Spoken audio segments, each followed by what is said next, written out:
Awesome. Oh, I thought you were It's talking pretty about weed hard. and pussy all in one spot when you're talking like a bunny ranch, man. I was like, all right, shit, So, instead of I couldn't liquor. get the right word out. Come and blow your weed load. hey, well, cheers, everybody. I have dinner waiting for me, man. You guys have a great show. I'll be in live chat. Sounds All right, good. 40. Don't be in Have a top good chat one, now. Yeah, man. All right. Yeah. Okay. Looks like we're rolling. All right. It's Tuesday night, 6 o'clock. Time for a Tuesday night token of bullshit session. For me, this personally is a pretty huge show. I've known this guest for at least 33 years. That's going back to about like grade one. So I really don't know what else to say. It's like, yeah, elementary school, high school. We still keep in touch and get to run into each other about once a year. Still, I just ran into you a couple weeks ago at your guys' place last time I was up at Prince George.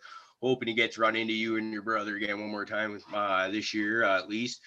And I guess with further ado, Travis Olson, how the hell you doing, brother? I'm doing pretty awesome, man. A lot better now that we're live on your show. Yeah, it's a lot better once you get on here. I find myself, I can always get nervous before going on a show. So once you start, he's pretty smooth. Yeah, it's been a long time, man. It's probably one of my oldest friends that I currently still like talk to. You know. Yeah, it's funny how you grow apart because we know a lot of the same people, obviously, and Yeah. I talk to hardly any of them. It's Not a lot of them. yeah. Yeah, pretty cool. So I guess the best segue right here for us to do is right behind you. There's a lot of really kick-ass artwork that we can see a little bit out of it, and that's all yours. So most of it, yeah. Some of the good ones right here. Yeah. Yeah. So you've been killing it in artwork, doing the artwork lately. Like I started paying attention to you as an artist, not just my friend, when you knocked out that Jimmy Page portrait that you did a while back. Yeah. I mean that one, like I was just before that, I was always an artist. I didn't think I was that good. And then I did George Carlin. I was like, man, I think I nailed this. And someone wanted the money for it. I was like, what? That makes no sense. You know? And all of a sudden now I'm like selling art and like making money, and pretty cool. Learning new different styles of art. Dude, that's awesome to hear. Anytime I hear about someone getting paid to do something they love, it makes my heart kind of just like fucking explode with joy.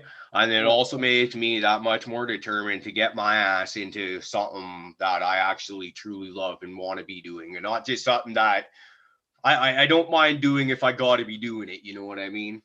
Yeah, exactly. That's pretty awesome. You're pretty inspiring with this shit too, man. Got your business going, this show's going. It's pretty awesome. Yeah, we're trying to get there. It's a long haul, but it's fun. It's a lot of fun. And that's actually all of these guys that's on the panel with us right now, I've met through social media platform called Cannabis. I don't know if you're aware of it, but it's basically a mixture of Instagram and Facebook, but it's nothing but cannabis on there. So it's fucking awesome for potheads like us. Rick, the Uncle Rick here, he's in my middle screen. I'm not sure where he is to you on yours, but he's the only person I met that I actually know from outside of podcasting. So we all meet. And it's just we all have a lot of fun. You kind of got the idea for what it is. They're hanging out with us before the show. It's just fucking And I noticed that everybody's like from like a different place around the world, kind of thing too. That's really rad. There's we got one buddy, Buds of Smoke, and he's like South Africa. We got a couple of people like Australia and growing. He's in the live chat every once in a while. He's like Australia, right? Obviously, just it's freaking cool as hell. Yeah. And then another thing that I realized that for me and what I'm trying to get into is cannabis and cannabis breeding, right? And so to see my genetics popping up across North America, I haven't seen them in other continents yet, but that's got to be coming pretty soon. And it's just like that's like fucking wow, man. Got to be like you know, it's going to be the same thing with your artwork before long at all, man. That's one of the reasons why I want to have you on the show. I've showed off your Instagram page and your YouTube channel at least once each on this, just trying to fucking, hey man, it's like my buddy, look what he's doing. So man, thank you so much. That's really cool. Really cool. I know it's fun. It's fun seeing that explosions, like these guys, right? Fallen Sun, they all of a sudden they're getting like interviews everywhere, and it's just local boys, and it's like cool to see that like exposure, you know. Yeah. Yeah, and that's so that's I was wondering how long it was going to take us to get into the heavy metal talk, and that was all of about 5 minutes. I'm not gonna lie, I wore the shirt for a reason, right? Hey man, so let's do it. So let's talk about Fallen Sun, who they are, and I could see Sam's got a shit-eating grin on his face right now. He's like, metal talk. You can see Fluffy kind of getting a little bit, and then a bunch of people in live chat are just like, oh, for fuck's sakes, they're going to talk about music. Yeah, we're going to talk about music for a little bit, but I imagine we'll get back to the weed talk soon. Yeah. So, and my computer's froze. Music and metal go together. Absolutely. Well, yeah, Weed. it's a genre. So now I got my computer unfrozen there. So Fallen Sun. Let's talk about them. Tell everyone's watching about Fallen Sun, who and what they are.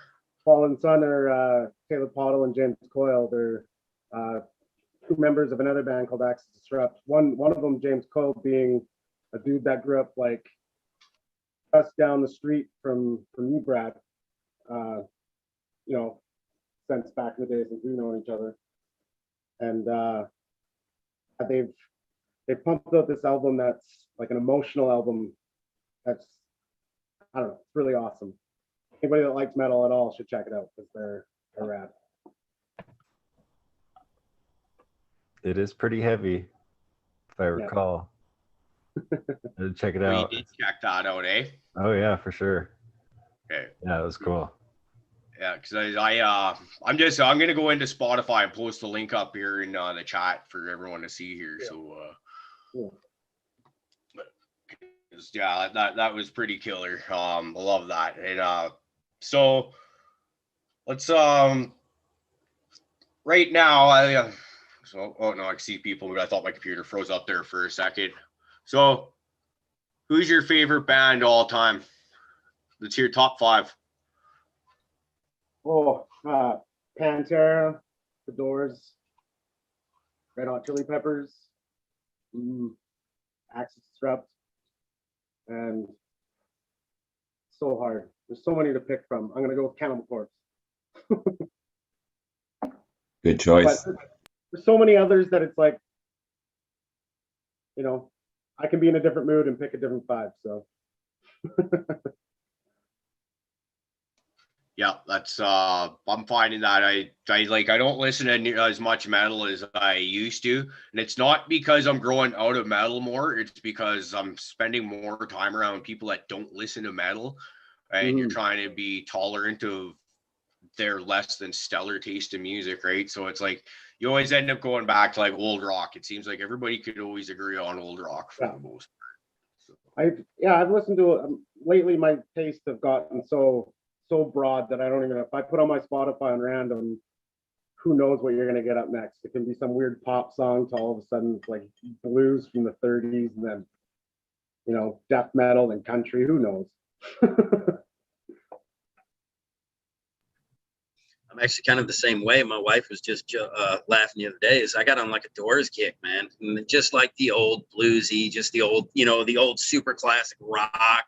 You know, I just got into it, man. It was just vibing for me for a while. So, and when normally, you know, I come in and I got like fucking, some Sepultura or some fucking, you know, some Slipknot, some Pantera just jamming, you know. So, I feel it. Yeah. The Doors were like a childhood favorite of mine. Yeah. I just love the music, man. You know, like I was a big Frank Zappa fan. And to me, it was, you know, it's the way that he took the music and he just composed everything. It wasn't traditional, you know. He added all these different elements and like in flavors to the music, you know. Now that music's got so many notes. I look at it as Frank Zappa was Primus before there was Primus. Like, Totally. just the way there's all the different like timing changes and stuff like that. Like it's completely different, but at the same time, you can see how a line can be drawn from one to the other. Yeah. I never thought about that till saying that, but yeah, absolutely. Yeah. That makes sense, man. That was actually a really good connection. Also, The Residents. If anyone's ever heard of The Residents, that's a fucking huge inspiration for Primus. Or anything fucking super out there. All right, Okay. that down, but remember. We're gonna have to check into them. I'm not aware of them, but you've that's actually one of the reasons Sam and I became friends. Is I saw him posting up on Cannabis, that's like your tonight's tunes or whatever it was you're doing.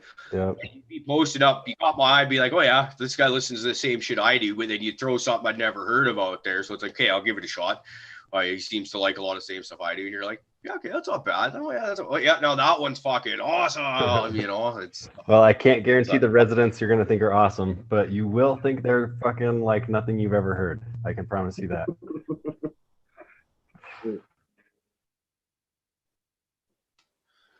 Yeah, down to give that a listen to. That's I think that's another reason why people you start talking like how we talk about listening to different kinds of music as you get older. I don't necessarily think it's an age thing. I think it's the availability of music now too. So like I've talked a lot about my music collection as a teenager and how kind of living out in the fucking boondocks. I didn't get to go out as much as everyone else. So that was kind of what I had there, right? So basically I was mostly listening to metal, so that's what you bought. If I had the ability to buy or download, stream, whatever the fuck, like any freaking song you wanted from any time period ever, just like that, like wow, right? So it is that easy. You hear a song on the radio that you've never heard or whatever, you're just like freaking you find out who that is. No. Yeah. When I found Napster and fucking LimeWire, man, for the first time, it was like, and then like you hit that moment, you're like, you can't think of any fucking music to download, even though you had the opportunity to download anything you ever wanted, and you're like struggling. Take you like an hour to download a song. Yeah, you know. All right, I'm gonna have an album in 2 days. Fucking A. Don't pick up the phone. And then all you had to do was don't pick up the phone. And This then all shit's you had on to cue, do was man. hope that song didn't fucking crash your whole computer with a virus. Yep. Yeah. I remember when I got it, I think it was Kaza was the one that I had first learned about downloading on it. I moved back home with my parents right before graduation, so I could get off of dope and kind of get my life back together.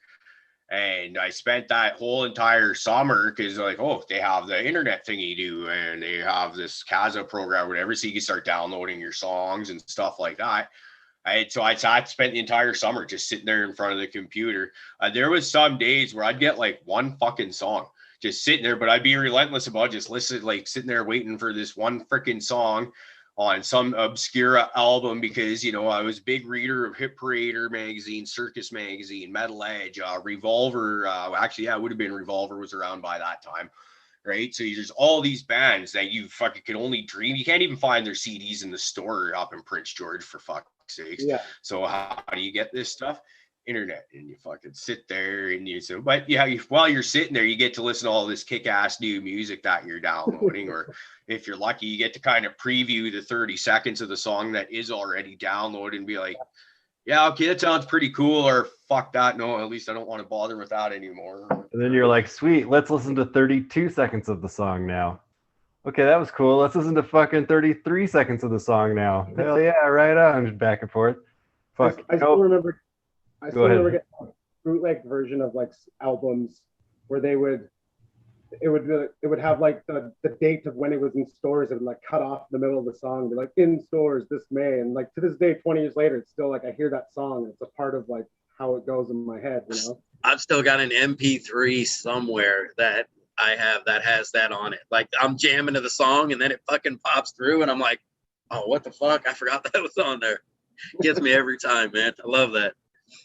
But yeah, no, fucking, you remember, yeah, you would keep listening to it, and by the time you finally got the song downloaded, you were like so over that fucking song because you've listened to it just the same over and over. But you knew every word by that point. That was fucking okay.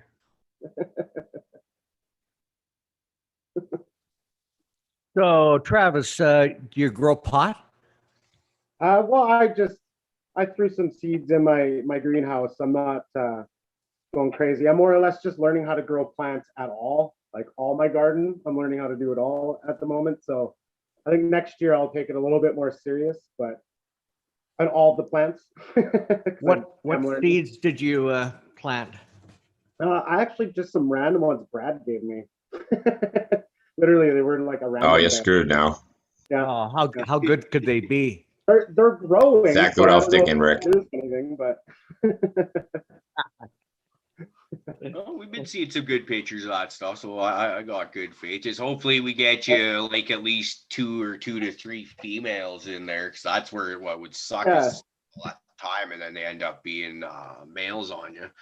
well, this year I was like I said, not even just with them, with all my plants in the whole garden, right? Like I was just kind of just trying to get some plants out there this year, and it's really my first year trying to be a gardener at all.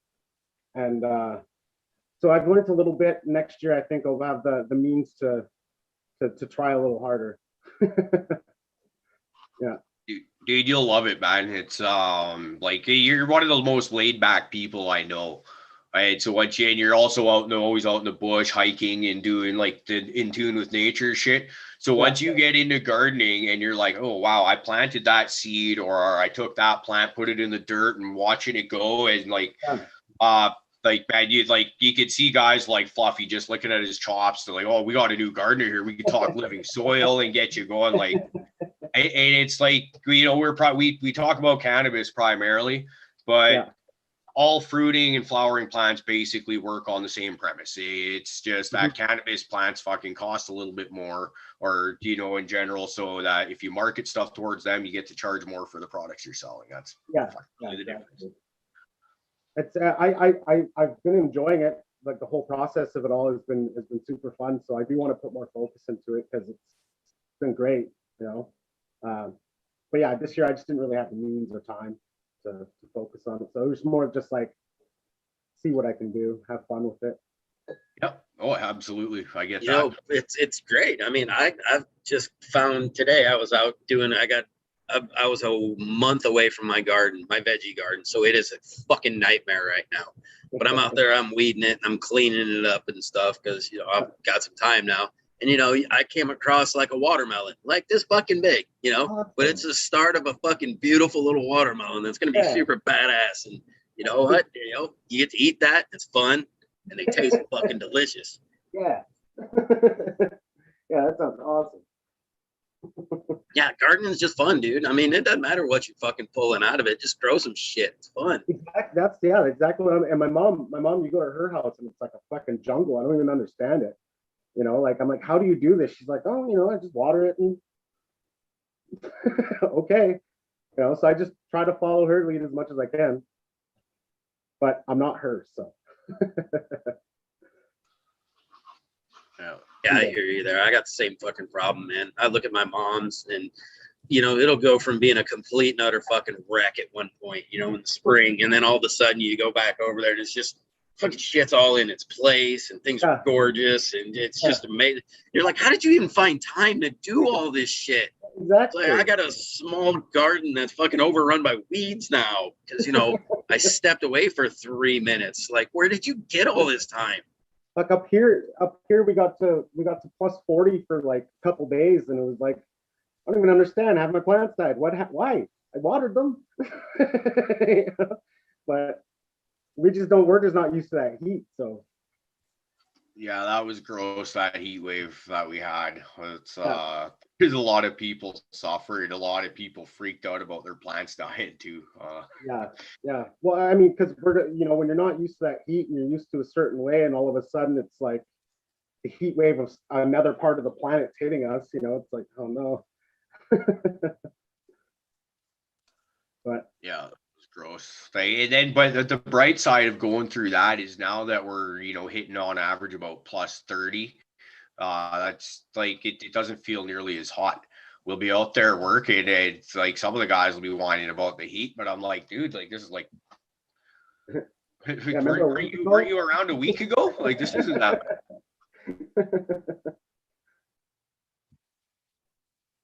Yeah, the heat sucks.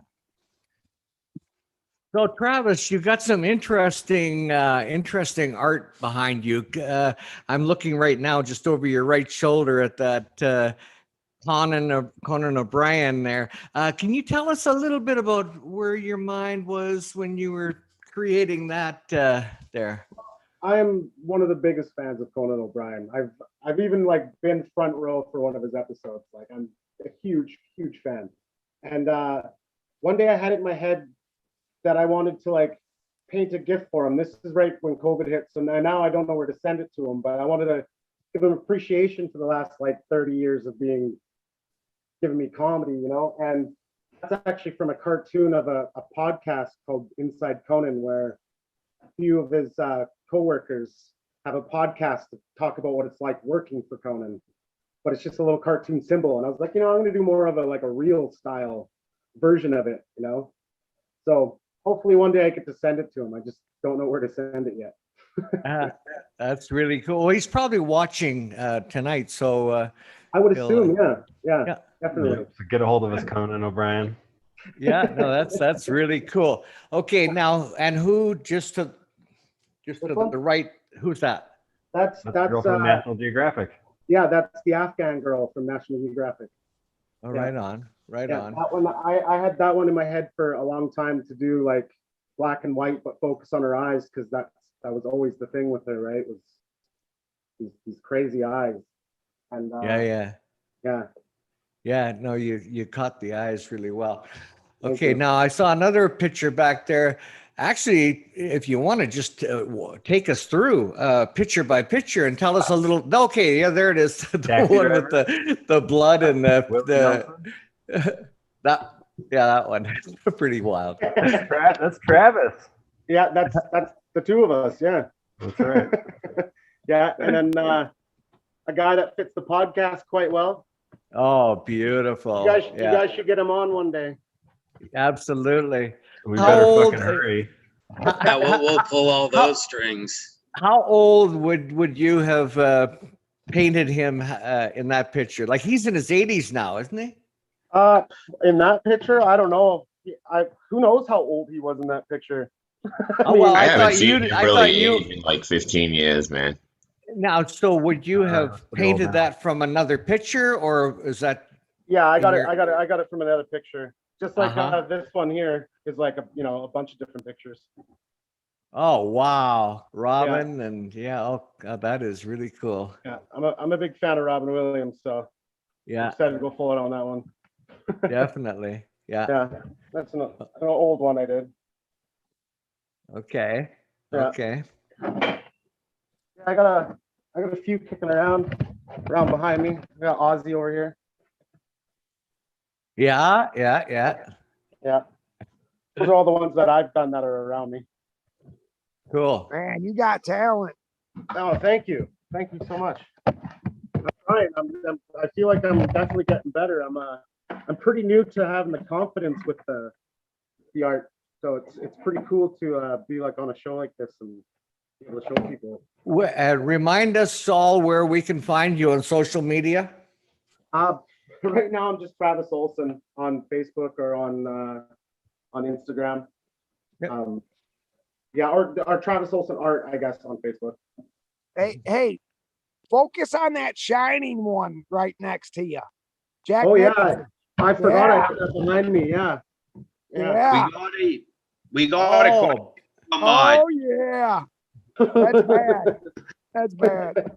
Yeah, I forgot about that. Love the eyes in that one. Yeah. I just nodded if you don't believe it or not. What's that? We just got a question from chat asking, is this spray paint or how do you create these? This is acrylic on canvas. But I got one that I didn't do that's like a spray paint art where they use fire and stuff like that. It's really cool. I want to learn that. I'm about to go learn it. So I'm trying to broaden. Like I've done recently, I did a wood burn here. Oh You know, yeah. so I'm trying to expand that. And like I showed you guys earlier, I recently been trying to teach myself how to. That's my last tattoo here, right? So trying to learn it all, trying to do it all, try to get better at all of it.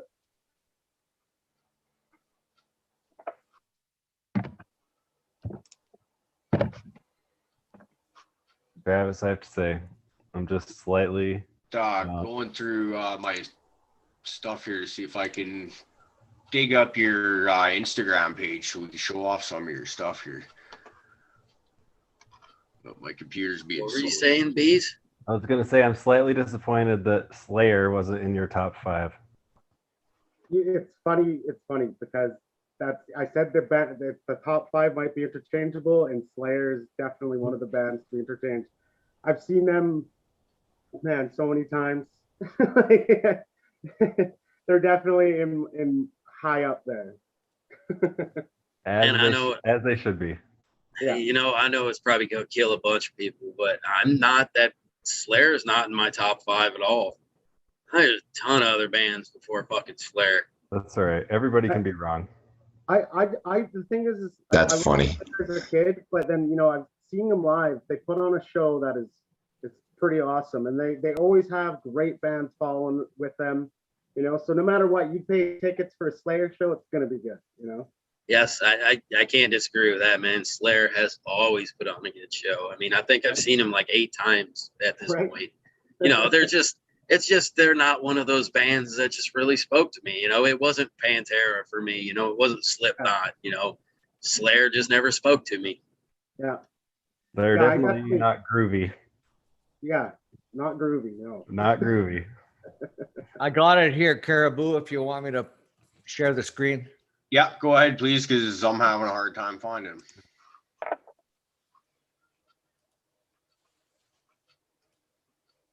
Just, you know, if you got any tech issues, just ask me and I'll be glad to help.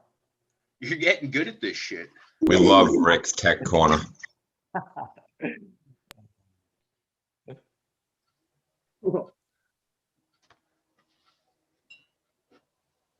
Oh, that's crazy. Did I just see Sting? We need to go down to see Sting. You better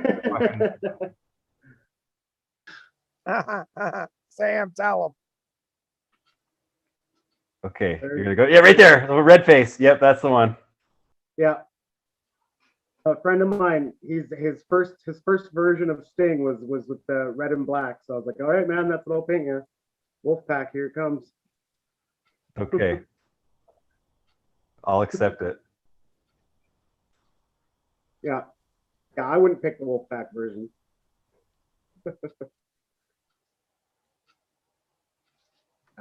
I don't know. See, I would probably pick the black and white version over just like the I band. Yeah. Ultimate Warrior. Absolutely. When he went to the Crow style face paint, he became way more badass and mysterious in my mind. Yeah, man. With the overcoat and everything, and he still uses it to this day. You know, says a lot. Yeah, it works.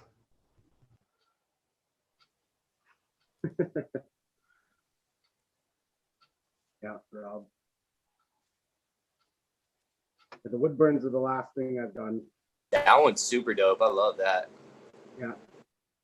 That wood burn is so cool too, because it's like it's a mixed medium. It's so versatile. You can do so much. You can burn wood, paint over it. You can paint and then burn over that, or just scorch paint on pores. You can do so much. Yeah, and the whole reason I just started doing that is because I just want to double down on how much I'm doing. Like if I'm being lazy and don't want to go in my art room and paint, I'm just sitting in my room watching TV.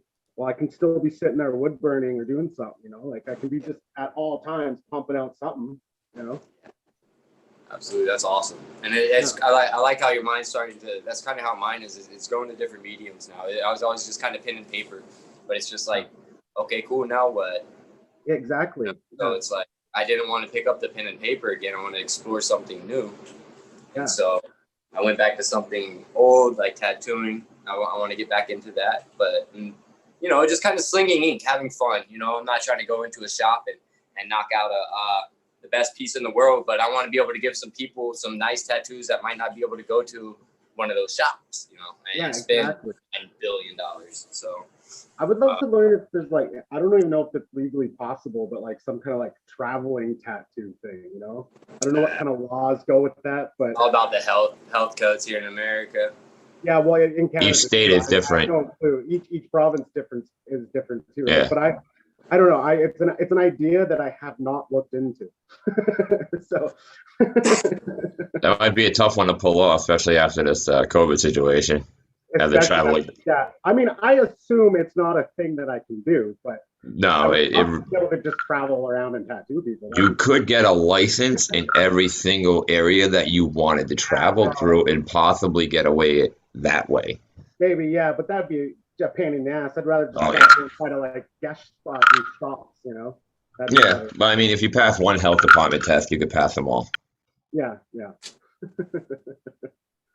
Got to be louder, Sam. People kept talking still. Fuck Sam. We can hear you. We heard. Dab frog. So that's our dab frog, Trav. So it's time for everybody to do a dab. So Sam, you rock.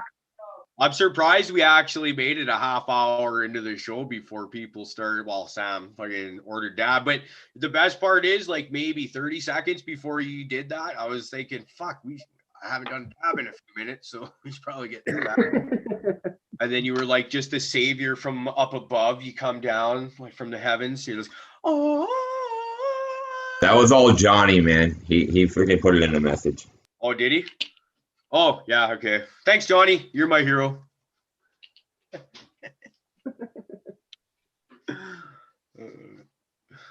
This is great. I try. So here's another one there. I've told this story on the show before about a bunch of buddies meeting up in Edmonton to go see Black Sabbath's final tour. We had floor tickets early, at least me and my one buddy did. And Travis was one of the guys that I met up with where we which final tour? Yeah. We end up, we're on the way in the vehicle on the way there. We end up finding out that Ozzy's got the sniffles, so they canceled the fucking show. Like an hour before the show. Yeah, so we're like, well, what the fuck now? So we go back to the hotel room, start pounding beers, meet up with a few more friends from Prince George. And then we decide at one point in time, well, let's get in a limo and go cruise around Edmonton all fucked up. And so we did. And then we end up getting kicked out of the fucking limo down on White Ave, which is pretty notorious for, you know, partying and all that shit. So that area of Edmonton, good times. And like, this is the one thing that I like that sticks with me the most from that night, other than what a great shit show it was. And, you know, seeing how we, you know, fuck, we didn't get to see Black Sabbath, man. That fucking sucks. Really but like, you're one of the most laid back people I've ever met. And one of the reasons that we got kicked out of that limo is actually because you're fucking ready to kick the shit out of some guy. I still don't even know what the fuck happened there. Because I just remember I was breaking glasses, sitting there and kind of enjoying myself, breaking wine glasses and champagne flutes and stuff like that. I don't remember what my reasoning was. It was just happening. Then all of a sudden they're fucking, you start losing your shit, and then all of a sudden we're out and there's no more cab. That's like, what the? Well, I was sitting beside this guy who was a friend of someone else. I didn't know this guy, and he leaned into me and he said, "I'll take the fat one," and I was like, "Which one's that?" And he was pointing at Blaine's sister, who was like my sister, you know. So I was like, "Well, I don't really like that talk," you know. So I was like, "Excuse me," you know, and then I started getting all like, you know, riled up because in this guy, he's doubling down on it. And then my brother seen that I was getting upset. You know, Dennis, my brother gets a little, like his fuse is a bit shorter than mine. Yeah. And yeah, that's at that point. Yeah, he's a little bit bigger than me, and he's he's a little bit more ready to go. And he sees if I'm angry, if I'm mad at someone, then someone's actually fucked up because I don't normally just get mad for no apparent reason, you know. And so my brother's mad, and then we didn't get kicked out. We were actually at our stop. It was just happened to be timing when me and my brother were, you know, getting angry at this guy, and he got out and ran, which was good because you know, because he was melting us off too. Like he was like doubling down on everything. We're like, dude. Well, Like, I remember that going to the limo is just like, because I was just like all fucked up, not paying attention to what's going on. All of a sudden, like, holy fuck, these guys are gonna fight. What? Trav's fighting? What the fuck? Well, you know, fucking protect family. You know, you don't let shit like that happen. Wow. That's just the way I thought about it. Especially I had a few drinks in me too, so I was ready to fucking be like, how dare you say that to her, kind of attitude. Because I see that's awesome. Because I've been wondering for about 4 or 5 years now what exactly happened there. So it might not be all that interesting to the people watching, but like I've been waiting 4 or 5 years to know what happened. Well, and I mean, maybe if you knew me and knew that I'm not like a fighting kind of guy, you know. So if you look over and see me that I'm angry, then you know someone's probably fucking done something wrong. Well, yeah, no, that's kind of my thought. You're one of those people where it's like if someone's got a problem with you, then odds are it's them that's the problem because you're fucking mellow, fucking likable. I think I've heard you say negative thing about maybe 2 to 3 people in our entire lives, like, and they've wronged you seriously. Like, yeah, well, I mean, I think we're humans and we all talk shit, you know. But I try not to.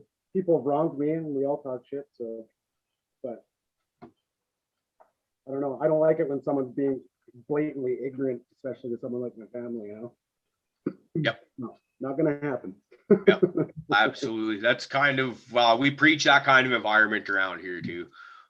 You know, like there's rudeness is not. We don't really tolerate that much around here. Now, us on the panel, we'll sit here and tear each other down all day night long because that goes with the territory, right? We know what that is. Busting all the way.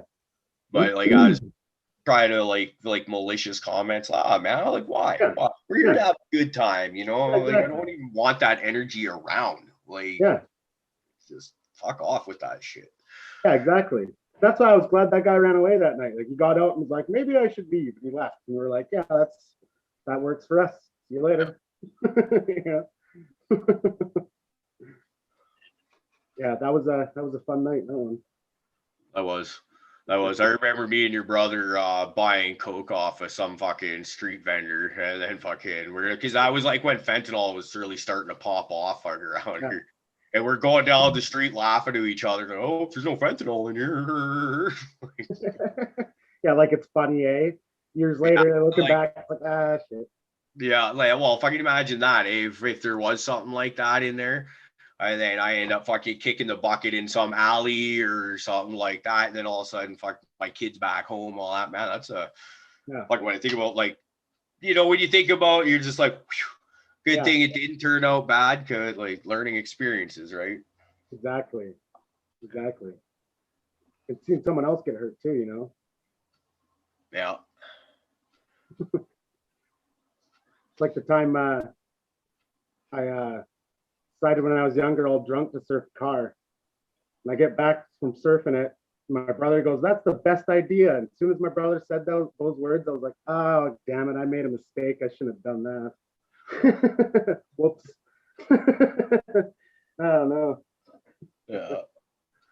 Fucking Berber doing shit like that, trying to come in and out of the Dukes, or you're riding hoods of cars and stuff like that, fucking in those fucking ruts. Or buying on the hood of the fucking vehicle, yeah. No. Yeah. The fun you can get into when you live in the middle of nowhere. I was gonna say, you're out in the country, you'll be fine. Yep. Yeah, exactly. Yeah. Just walk it off. No, it's one thing. It's funny. Like you hear about some of the shit that goes on in the bigger cities, and then here, like we were just saying, like smaller town living where it's like just about anything goes. I live like Clinton is a town that's about 45 minutes south of me. You get pulled over in that town, about the only thing the cops ask you is, do you have a driver's license? They don't care what you're doing. Yeah. Right. Especially if you're from the area, then they really don't care what you're doing. Right. But the main thing is, do you have your driver's license? Are you actually allowed to be driving? Yeah. What you're under the influence of, we're not even going to go there. But not here in Prince George, you know, they're fucking crazy up here, the cops. Like it feels like all the bad ones were sent here just to punish us. Yeah, I've had my fair share of run-ins with the cops up in Prince George, but Oh, the cops would have a point to prove. Yeah. Yeah. For some reason. But I got it. The one thing I gotta say is that like a lot of like every time I ever got my ass kicked by the cops, I was lipping them off, and you know I might not have deserved to get my ass kicked that bad. Maybe I didn't. I don't know. I'm not going to be the judge on that. But it was the point being like it was myself was the catalyst, right? I was doing wrong to draw their attention in some way, shape, or form. And then when they come over, fuck you, you fucking pig, just a lippy fucking punk, right? Hey, so like, yeah, I kind of get it, but at the same time, yeah, I only remember swinging first once, and that was also the last time I was like, I woke up in the drunk tank, just fucked up royally, and the side of my face was scabbed. It like wasn't even just bruised; it had a fucking scab covering the whole side. It was like, motherfucker, I'm done. And then I just stopped lipping them off when I do run into them, but it's changing behavioral patterns a little bit. And when I stopped lipping them off, I have not been beaten up by a cop since. I'll just say that. I mean, you know, you think those things would correlate somehow, right? It's fucking coincidence, yes, man. Yeah. Yeah, I've never lit them off, but I've still ended up fucking being strip searched for having weed, you know, when I was like 16. Yeah. Didn't argue at all, but they tried to make a point. They tried to scare me, and I was like, "This isn't what scares me. My dad scares me. Like, like you don't scare me with the Yeah, I felt the same, man. Well, see, to me, the thing was like when the cops bring you home was not the cops themselves; it's the fucking ass kicking you're gonna get once the cops leave. Yeah. To the point where, like, I remember, the fuck was it? It might have actually been the first time I got caught smoking weed. I think it was actually. I went to the school and asked to be put in a fucking group home because I'd already been through fucking a bunch of ass kickings. I'd seen the shit that my brother went through. He was older than me, and he got worse ass kickings than I did, right? I remember my parents frisbeeing plates like over my head, like I was sitting on the couch, right? There weren't fucking. I wasn't supposed to be in the path, right? But going over my head, aiming at my brother, smashing on the wall behind him, and then him getting fucking pummeled. I was like, fuck. So I thought, holy shit, I just got caught smoking pot. I'm fucking dead. that was my mindset. Went to school the next day, talked to the guidance counselor. Can you put me in a different house? I'm gonna go home and get fucking dead. No, they sent me back home. Fucking let your fucking parents deal with you. And then so mom grounded me for like fuck whatever a long time. I didn't actually get my ass kicked for this one, I don't think. And then when it's and she's waiting for dad to come home, and I was like, oh fuck, because that was the worst. Dad works out in the bush. Me and my brother have this one thing in common. That dad came home from the bush once and only once for each of us. When he has to drive 6 hours down a gravel road to get home to deal with his asshole kids that are making his wife's life miserable to the point where she's saying, come home, deal with your asshole kids. Let's remember you're allowed to use the belt on your kids back in these days. Like, fuck. Yeah. My dad never, like, I got arrested and it was like, I don't know, midnight by the time the cops were like, made me call my dad myself. And I was like, I don't know if I want to do that. Can you just call him? You know, so I called him. They come and got me, and I thought I was going to get an ass whooping. And he was stern. He was like, get in the truck. And I got in the truck, and he didn't say a word to me. I just stared at him. We got home, and he went go to bed. And I was like, this is so much more frightening. Like, what is he planning here? You know, like, I don't get your games, old man. You know, why are you being so nice? And it turns out, like, he's like, the next day, calmly, he's like, you're grounded for a month. And he's like, I can tell you the truth, I'm kind of pissed off that the cops made you go through that to piss me off in the middle of the night. And I was like, all right, cool. Awesome. Like, you fucked up, but still, they should have just like took your weed and gave you shit and let you go, you know, you're just being kids. Yeah. That's some of the guys watching are like, what? They took your weed as a kid and that was it? They used to do that? We're in Canada. Yeah, BC, it's so pretty much pretty lax up here. It always has been. Slap on the wrist up here. Yeah. Besides, they bring you down and strip search you, try to fucking scare you, and you're like some kid freaking out about it. Yeah, strip searching was always their go-to. Yeah. Side of the road, sometimes they'll bring you down pretty bare too. Yeah. Oh, I was full on, right? Yeah. Nothing, you know. And I was like, what's the point of this? We had like a quarter of weed between like 6 of us, you know. Like, what are you doing? The girls drove home and the boys got arrested and taken in strip search.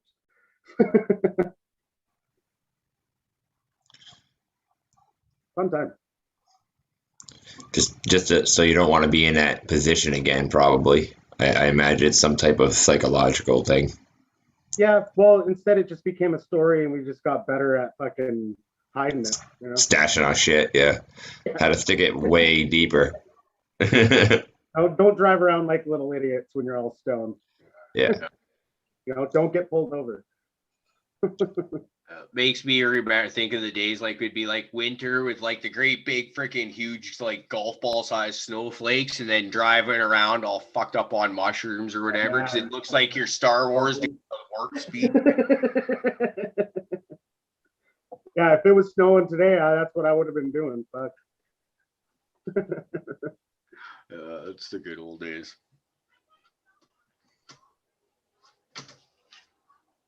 You guys, I saw the exact moment that Rick realized he was on fucking Top Chat.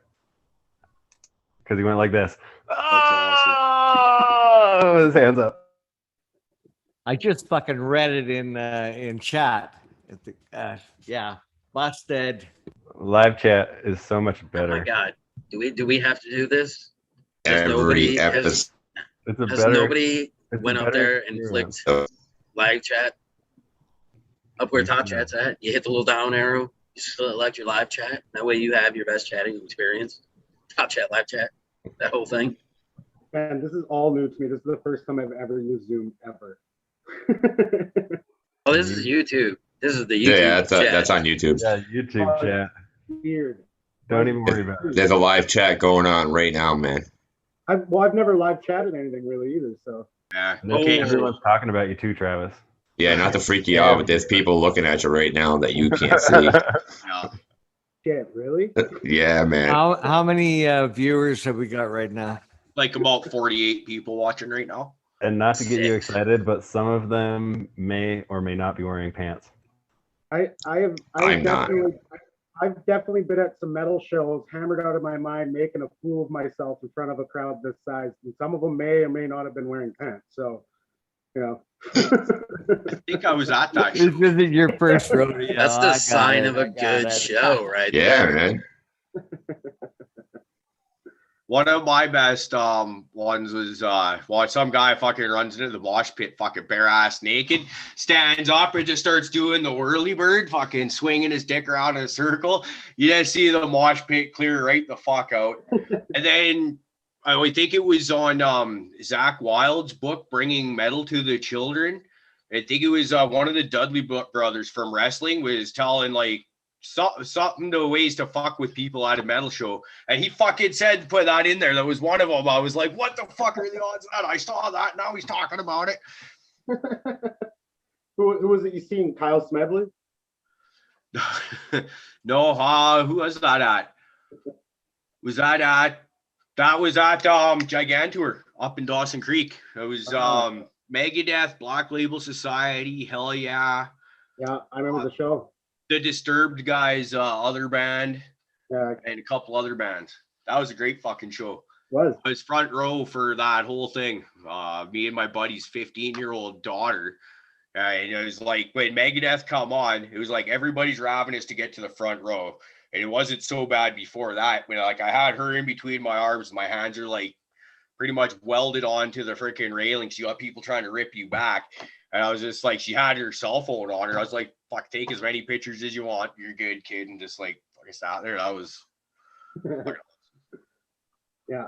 I think I was all over at that concert. Front row and the back row, drinking up. Like I was Okay, so here's how we get to the Whirlybird. You know, it's a long roundabout way. So Blaine, okay, very near and dear brother to you and a bunch of your buddies from Prince George. He was an acquaintance to me. I didn't know him very well, but he was trying to fucking get the mosh pit going up front row there, eh? Fucking moving and slamming with people and all that. And a bunch of people were fucking not really interested or whatever. And I can't remember what the deal was, but some guy and him start fucking nattering on each other. Blaine fucking, the guy pushed him. Blaine fucking headbutts the dude right in the fucking face. Splits his fucking lip from damn near the bottom of his nose all the way, man. It was just like, holy fucking shit. It was fucking... And then, so anyways, I was with my buddy's 15-year-old daughter. There's a fight about to break out. What's going on? I got to get her the fuck out of this situation, right? It's kind of parenting 101. And so we go back, and this was during Black Label Society set when all this is going on. So I get her back out of there, and then we're trying to move back to the front row, and there's a mosh pit over here. We're kind of standing there watching, and that's where this dude whips out his fucking dick and starts doing the whirly bird. Yeah, clears out the mosh pit. Well, that's good. I'm gonna say it now. I can't even think of a good fucking reason where I would get butt naked at a fucking heavy metal concert and have my thing is my defenselessness. You know what I'm saying? Like I just You have around a been on the bunch right of drug. drunk, It's on a random mosh drug. pitted motherfuckers, dude. I'm just not doing it. You know, like no. I don't know, man. I had a friend that like had this fucking sick fantasy that he was gonna be like walking somewhere and get jumped by a whole bunch of people, and he would be able to like take his clothes off and fight them naked. Like that's what he wanted to do. Is he wanted to fucking fight someone to the death naked. You could potentially get pretty close to that. He could have that win. All right. He could have the win. Yup, he kicked my ass. Like that movie Bronson. Yeah, dude. Weird.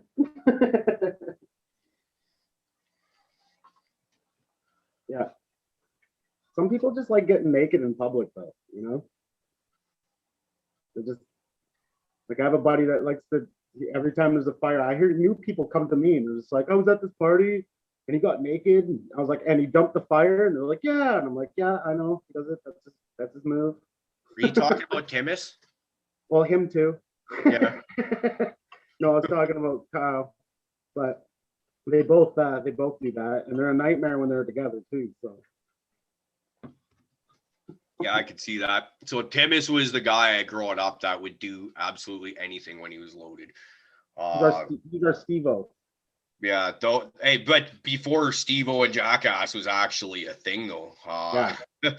Or at least it came to my knowledge. The one that gets me is when fucking we're at a party at the Blue Trailer, and TJ pukes in a fucking cup, and Timus fucking drank it. Like fucking what the fuck? Yeah. Yeah, he drank the whole thing. He was the only one that didn't go puke. Everybody else ran, scattered, and he just stood there like, what? And then he chased it with some whiskey, and it's like, you fucking crazy human being. Yeah. Yeah, he's a fun guy. Oh, he's great. He's one of those people. It's like impossible not to have fun when he's around. Like Yeah. he just his attitude's infectious. He's always happy, almost always. Oh, and I have to do, and just in case he ever ends up watching this, I have to do this just for him.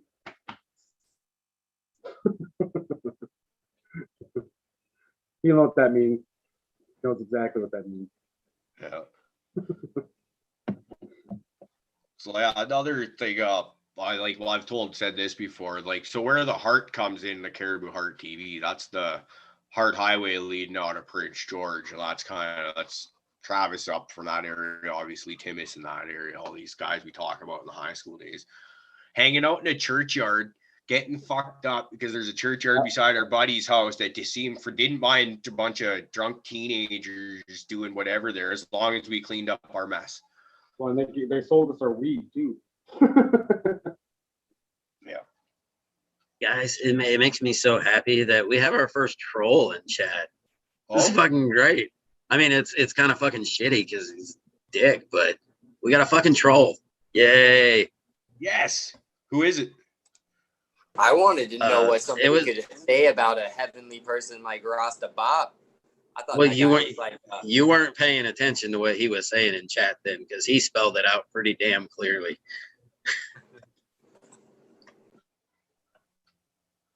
Some I don't know, Bobby something. I don't remember what it said.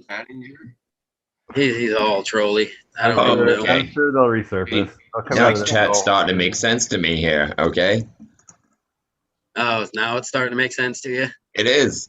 Okay. I can't even see the chat. I gotta bring it up, and it says the same thing, and then it doesn't. What's going on in chat? Doesn't add anything. I don't know, Johnny. Why aren't you paying attention to chat? You're always in there randomly deleting fucking comments. Only I can either be on or on chat, one or the other. He's working off his phone, man. Oh, Yeah, because I never get to experience that live chat. Different. I keep telling you, it's the same for me. Yeah, but your phone should give you access to live chat. It does, but they're both the same. They're identical. Problem is, Johnny gets into live chat, doesn't know what's going on. All of a sudden, comments get deleted, people are getting booted or timed out or whatever. It's but anyways, I look back looking for this comment, and looks like Stoney's deleted it and timed the guy out. Thanks, Stoney. That's why we have mods here, helping us out. Honestly, I'm not even that interested in what it was anymore. Move on. It takes a lot more effort to type in a negative comment than it does to just, close down that tab or shut it off altogether. It's teach their own.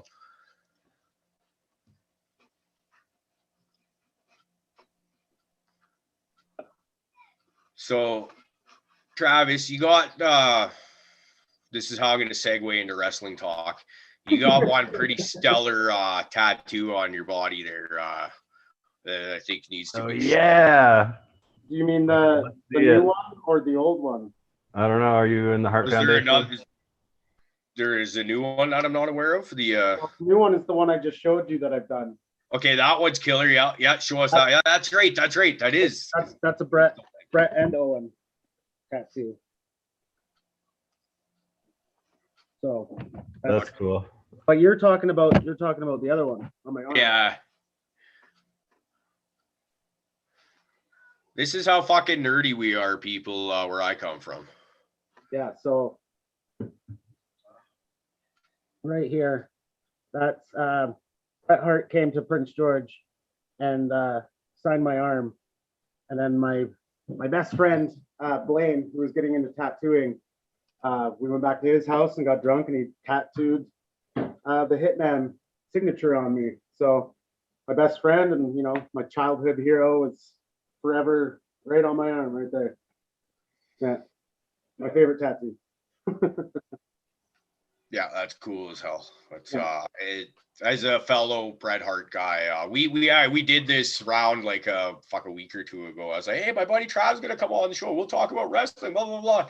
And all of a sudden, it was everybody spitting out their favorite wrestlers, and I'm a Bret Hart guy as well. Yeah, Bret Hart. Yeah.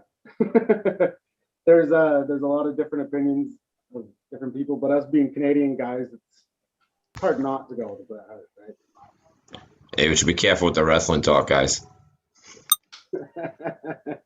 Yeah, trust me. I'm 37 years old. I've lived my life of learning how to try to be careful about when to talk about wrestling. Yeah, I've heard parties go dead quiet when Travis or somebody. It's not Travis starting it. It's somebody will mention something about wrestling to Travis, and then the party just kind of goes silent all around. Like, oh, for fuck's sakes, you got him going. Yeah, exactly. I don't try to do this. Other people do it. No, to me, but that's kind of like I don't know. It's been one of my more endearing thoughts about you because, like I've already said on the show a million times, you're always one of those laid back, happy-go-lucky people that kind of cares about wrestling and music and not getting out there and just fucking chilling and doing your thing, right? Yeah, I like creating art, making movies. Trying to making music videos and stuff. That's right. Oh yeah, you said you're gonna do a music video for that Fallen Sun project, didn't you? Yes, we're working on it. just me and James, so it's a little hard. But yeah, that's why my beard is this big and during this weather, because this sucks. I wish I could trim it. But Yeah, really. you know. Take your scarf off, man. Yeah, right. I know it's the whole thing. It's just ridiculous. And metalheads were like, "Oh, big beards, long hair. We wear black. Why? Why do we got to be this way?" It's a high price for fashion, bro.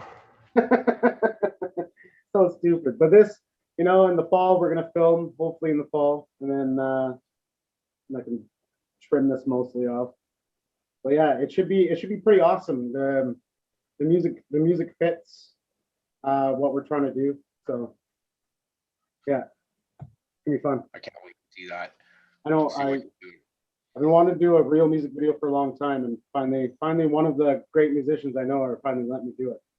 So Yeah, and they will too. Fuck, I think actually I forgot to get that. Every time I look at my phone to try and post that link up in the chat for them, I forget and get distracted by something else. I'll make sure I have it in the fucking description. yeah, sweet.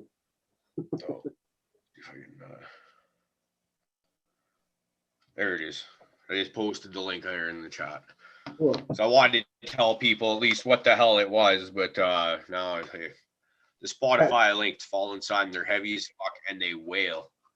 Ooh, what you got there, DP? For the little competition tomorrow, I reckon. I got them in the mail. Go pop them in some water tomorrow. Get Nice. make fun of everybody's shit. I guess that's the name of the game for this competition is how can we make fun of each other's plants the most? Yep.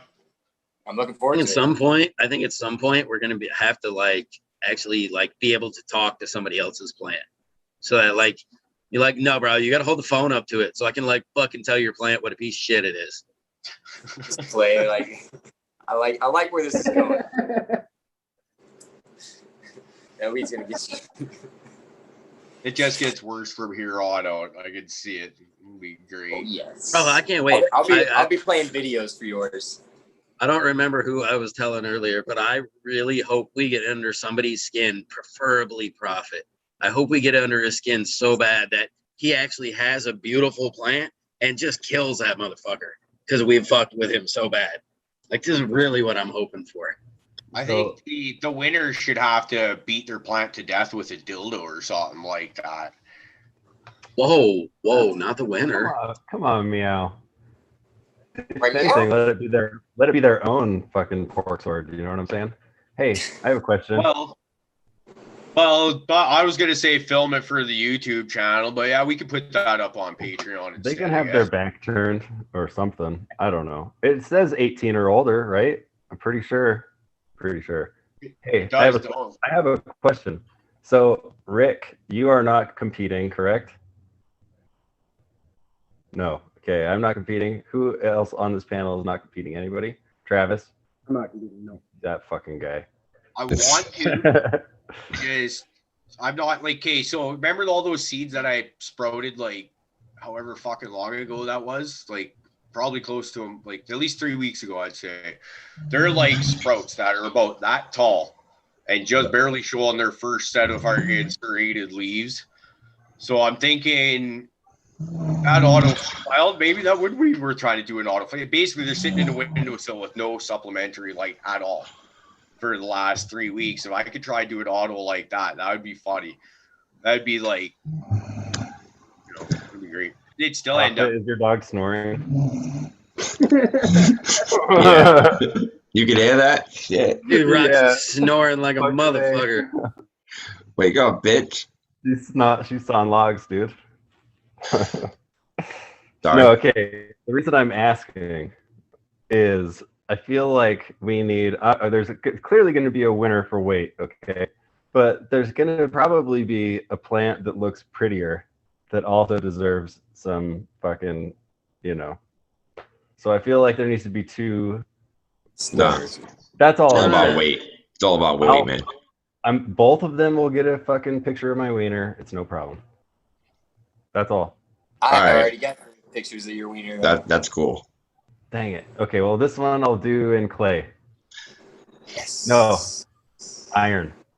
I'll Iron. contract it. I'll send it out to Fluffy. But that No, would be just do really it in frozen expensive to ship. Calmac. Just freeze. It's gonna be. Calmac. It's like. I mean, it's like a fucking finishing nail, you Big know. So it's not chunk gonna of be a fucking calcium. Just fuck- what's that chick? Cynthia's plaster caster, the chick that used to do all the rock stars back in the day. Yeah. Just do that, Sam. I was thinking that actually you can make a dildo out of it.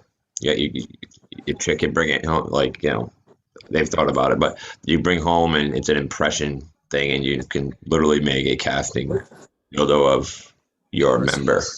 You could probably do that as a giveaway on the show. You know, that'd be. I think that's getting a little too personal.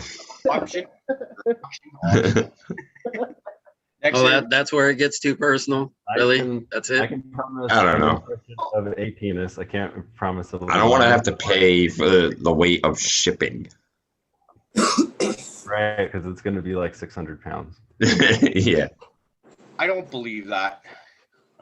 I think that's a massive overstatement. Oh yeah, that's right. He is missing one ball. You don't It's not cast the missing. balls, dude. It's not missing. We know where it is. Just, Pop chat is safer. Chris, that was fun. I'm not on mute, but yeah. What's up, guys? just kidding. I just wanted to let everybody know no one's getting a tour of my wiener. Not from me. That's good. So- Pretty much the contest was just about over at the mention of that. Everyone's like, fuck it, I'm out. I don't want to see it. Yeah. I just figured I'm just going to shoot for middle of the pack. I'm not going to get made fun of and I'm not going to lose my plant, and I don't have to get a picture of bees. So, you know, I was just going to shoot for middle of the pack then. You know, maybe there is no middle. Just karate chop off one of the fucking branches, you know. Everybody shoot for a C average, and There is no middle. We're gonna be ragging it, no matter how good it looks. It's gonna get ragged. I'm going straight mid. To make you think you could outsmart us, I'm gonna send you close-ups of my asshole when you do that. For all the guys that are looking for the C average, you get the fucking Brad's ass crack, and I've got a hairy ass too. You don't want to look at that. So either shoot higher. Nope. Yeah, Trav, that's right. We go there quite frequently on this show. It's All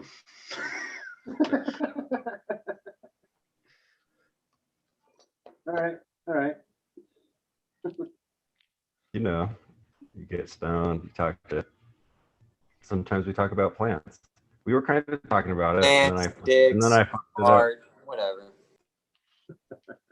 When are you guys gonna put those? When's the start? When do we get to fire off the pistol? It's tomorrow, man. We're doing it at some point tomorrow. Oh boy. So in case people in chat don't know what we're talking about, we have a good friend and breeder, hypothetical gardener, who makes wonderful autoflowers. And he is graciously sponsoring a friendly grow off between us caribou-fers. Not all of us, but some of us, most of us. I thought it was labeled as the unfriendly grow off. Well, hey, it's gonna turn that way. It's the competition, not competition, unfriendly. I don't know. Hurton's going to have to come back with whatever the fuck we called this thing. Yeah, it was pretty good. Whatever he said. It was perfect. Something about go fuck yourself, eh? It was like friendly, not friendly, fucking. Yeah. Yeah, all I know is it's just for a lot of fun. We're all just going to post pictures, you know. And it gives us a chance to, you know, talk all the shit we want to about our friends' plants. Isn't that what happens on Discord on a daily basis already? Well, no, we're usually pretty nice, and you know, we're pretty nice. Positive about each other's plants, you know, like we're very. Right, man. You know, you don't send out bad vibes to the medicine, but there's going to be one chat room where there's some bad vibes going out. And so in one chat, you'll be like, that's some nice internet. Amazing. The next one will be like, look at that fucking stretch on that son of a bitch. Oh my God. Oh, yeah. It's going to be passive aggressive as can be. Decently decent. Yes, I can't wait for the wonderful passive aggressiveness. So it's like the winner is like who comes out with the most emotional trauma from this event. That's how we define I already won. I already won. Fuck y'all. Oh man. Nice. That's gonna be a good one. I'm excited. So other than those, is anyone else going to be planting anything soon? I'm hoping, man. Yeah, didn't you? I don't know if you want me to say anything. Didn't you plant some seeds? Well, that, yeah, right? but those are kind of, so I popped 10 freak shows, and then the cat knocked one of them off the fucking windowsill, so I got like 9 now. And they're gonna try and grow one outside. But I want to see if I can do one indoors with supplemental lighting. I've got a couple of cannons kicking around and just have it out in the open, but I've got to clear that with the girlfriend. So Trav, this freak show, it's cannabis, but you look at it, it doesn't look like cannabis. It's got like the 5 and 7 bladed leaves, but instead of being like the serrated edge here, it looks more like fern shoots coming off the side. It to somebody, to your casual look or viewer, whatever that sees it, they're not going to know what the fuck they're looking at. Yeah. Right. So as long as you have that in veg, at least you should be good. And then if you were to flip it, I figure you got about 2 to 3 weeks before it really starts to look and smell like cannabis coming through. And so potentially, 5 to 6 weeks, maybe 7 weeks to get it out of the area or throw it in a tent for that long to finish out. That's what I'm kind of got that by, because it kills me not fucking having anything to grow. I got these has caps, which is like some kind of honeysuckle that turns into a berry. We got some jam from the local farmers market, and they sold these little plants, and I was like, that's my gardening for this year. That's I just got a job at Northern Lights Winery up here in Prince George, and that's one of the wine actually is Hascap. Nice. Yeah, it's pretty good. Oh, sweet. We're getting a request to whip it out. Anybody? You're whipping it out now? I think you were the one that was talking about that. There's been a call for it. Someone whip it out. Oh, there you go. Durban phallic poison. We need an imprint. We need an imprint of that. That looks pretty majestic, DP. How does that smoke? Is it ready? Should have gone a little bit longer, but it smokes good. Good energetic high. If I can get the camera. Fucking camouflage too. Yeah. Fuck it, eh? Yeah. I love it. It's that Durban crossed with the White Widow Afghani from old Caribou himself. Yeah, I've actually stopped working with that line altogether. I gave the last of that stuff to Colton there when I sent him seeds. So it's on. I'm glad I still got some left then. Well, he should have a bunch if like, and I know he's willing to share some seeds there. Because one of the things he was saying is that, well, you ought to pay this forward, which is, I just love that attitude, man. It's like kind of one of the things we do, Trav. He's like, you remember old school tape trading back in the day? Of course I do. Like, it's the same theory, but it's with cannabis seeds that we're doing, right? We're fucking sending them in the mail from place to place, and it's fucking cool because, like, I don't know if it's same thing up in Prince George. Like, you guys are fair bit bigger than us, but like in this area, there's only a few strains that are like people actually can call by name, right? You got like your MKU, some Pink Kush, Violator, and a couple others. There's like so many freaking strains out there that are better, and there's nothing wrong with those strains. There's good, but they're fucking old. They're all 20 years or older, right? There's newer stuff coming out pretty much every day, and you don't ever get to hear about that stuff or see that stuff in the area. So for meeting people like the guys that we're on the panel with now, or the awesome people in chat, here's some seeds. That's actually how Hurtin' Albertan, Golden Goat is a strain I was looking for that I really wanted to find. He heard me talk about it on the podcast, and I'd never talked to him before. He just shot me a message saying, hey, man, I heard you talking about it. Now he's fucking a damn good friend. Got to meet up with him in Alberta when I went there. a week or two ago. So it's like cool. That's I'll awesome. That's actually the guy that is the grower and supplier of all the stuff I get. The guy that sells to me told me that he was like he would love to come on here to be a part of that because he's trying to open his own company and stuff up here too, right? Oh yeah. That's for me the guy that I know that is like that can talk strains and talk to the different growing process and all that stuff that's going on up here would be that guy, So Fuck yeah. yeah, That's the kind of guy we like to have to talk to.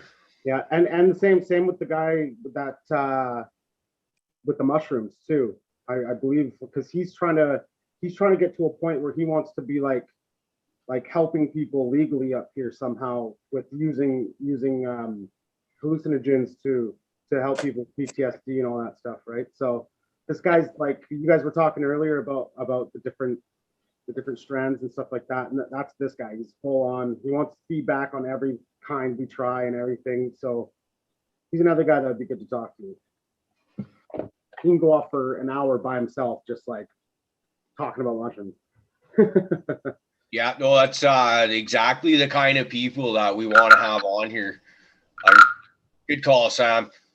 Dab time, folks. But yeah, it's exactly the kind of people we want to be talking with. We're trying to, cannabis is what brings us all together. That's the main common goal. But there's cannabis culture. There's so much more that goes into it, right? That's like art. That's one of the reasons why we bring you on here, other than you're a massive pothead. I've been smoking weed with you for well over fucking 25 years at this point, right? It's been a long time, yeah. Yeah, but but one of the things is because all of us on the panel use cannabis recreationally, yeah. And some of us, some of them, I'm learning and starting to want to get into doing the microdosing with mushrooms, and it seems to be doing a lot of it. DP here, he's been pretty passionate about this stuff lately. So if we can get someone that's actually has serious mycology knowledge, like BC Mycology does, I follow him on Instagram. Right, exactly. And that's me and Dennis. Once we hooked up with this guy, we re-hooked up. We knew him when we were younger, and we re-hooked up with him, and he just gave us some stuff for free, and we've been trying to microdose with it, and it's both me and my brother are just perked up. We're going every day is so much better, it's just it helps. Yeah, I mean, sometimes you might do what I did and think you take a little bit, and all of a sudden 4 hours later you're still hitting waves and you're like, holy shit, that's good. But still it's so much better than getting all hammered and trying to deal with something. You do some of this and it's just life's awesome, and you wake up the next day and life is awesome. My concern right now is that I just the anxiety of it. Last time I ate mushrooms was really great, but I kept stepping it up every hour because I was having fun, right? Not fucking just the fact that you're gonna keep ramping didn't even enter my mind for whatever reason. And then before I knew it, I was sitting on the couch in having a hell of a time. But then my stepdaughter come home from a friend's house and is sitting on the couch beside me, and I'm way fucked up, which was fine until the fucking stepdaughter come home from a friend's house. I'm just yeah. And that they turned on me, right? And I had to kind of get out of there because I just don't want to get back to that. Yeah. But it's guys, when I started off that night, I took a 0.5 gram and I was great and I was fine. And so go less, right? But I just that's that, and you can eat more if you want. The last time I did them a while back, we had horrible fires here. It'd been years after our friend Blaine had passed away, and so I was worried about getting high on them, and I finally did them, and it was a bad trip. So I was I'm done with those forever. And then recently we met up with this guy, and he gave us some, and I was I'm just gonna take just a little bit, and not even getting high, just the long effects the next day, the afterwards. It was just, you feel better. It's just, I truly believe that it helps to just make you feel better. You don't have to even get high on it. Just yeah. Well, the next morning after the trip I was just speaking of, I felt great. All the stress and tension that was in my body was gone, and I felt great. But there was there's a thing in the back of my head is like, hey, yeah, you felt that part. Because I've been there before. Like as a teenager, man. Well, fuck, we used to do the shit together. Like the goal is you eat the biggest pile of mushrooms that you can to get as fucked up as humanly possible right there, right? Now I'm like, I do just a little too much. I'm like, oh no. Have I done too much? No. Yeah, I'd rather just feel good than try to blast my mind off somewhere, you know. Yeah, that's to me is I think I require the ability to just be able to focus my mind and control my thoughts.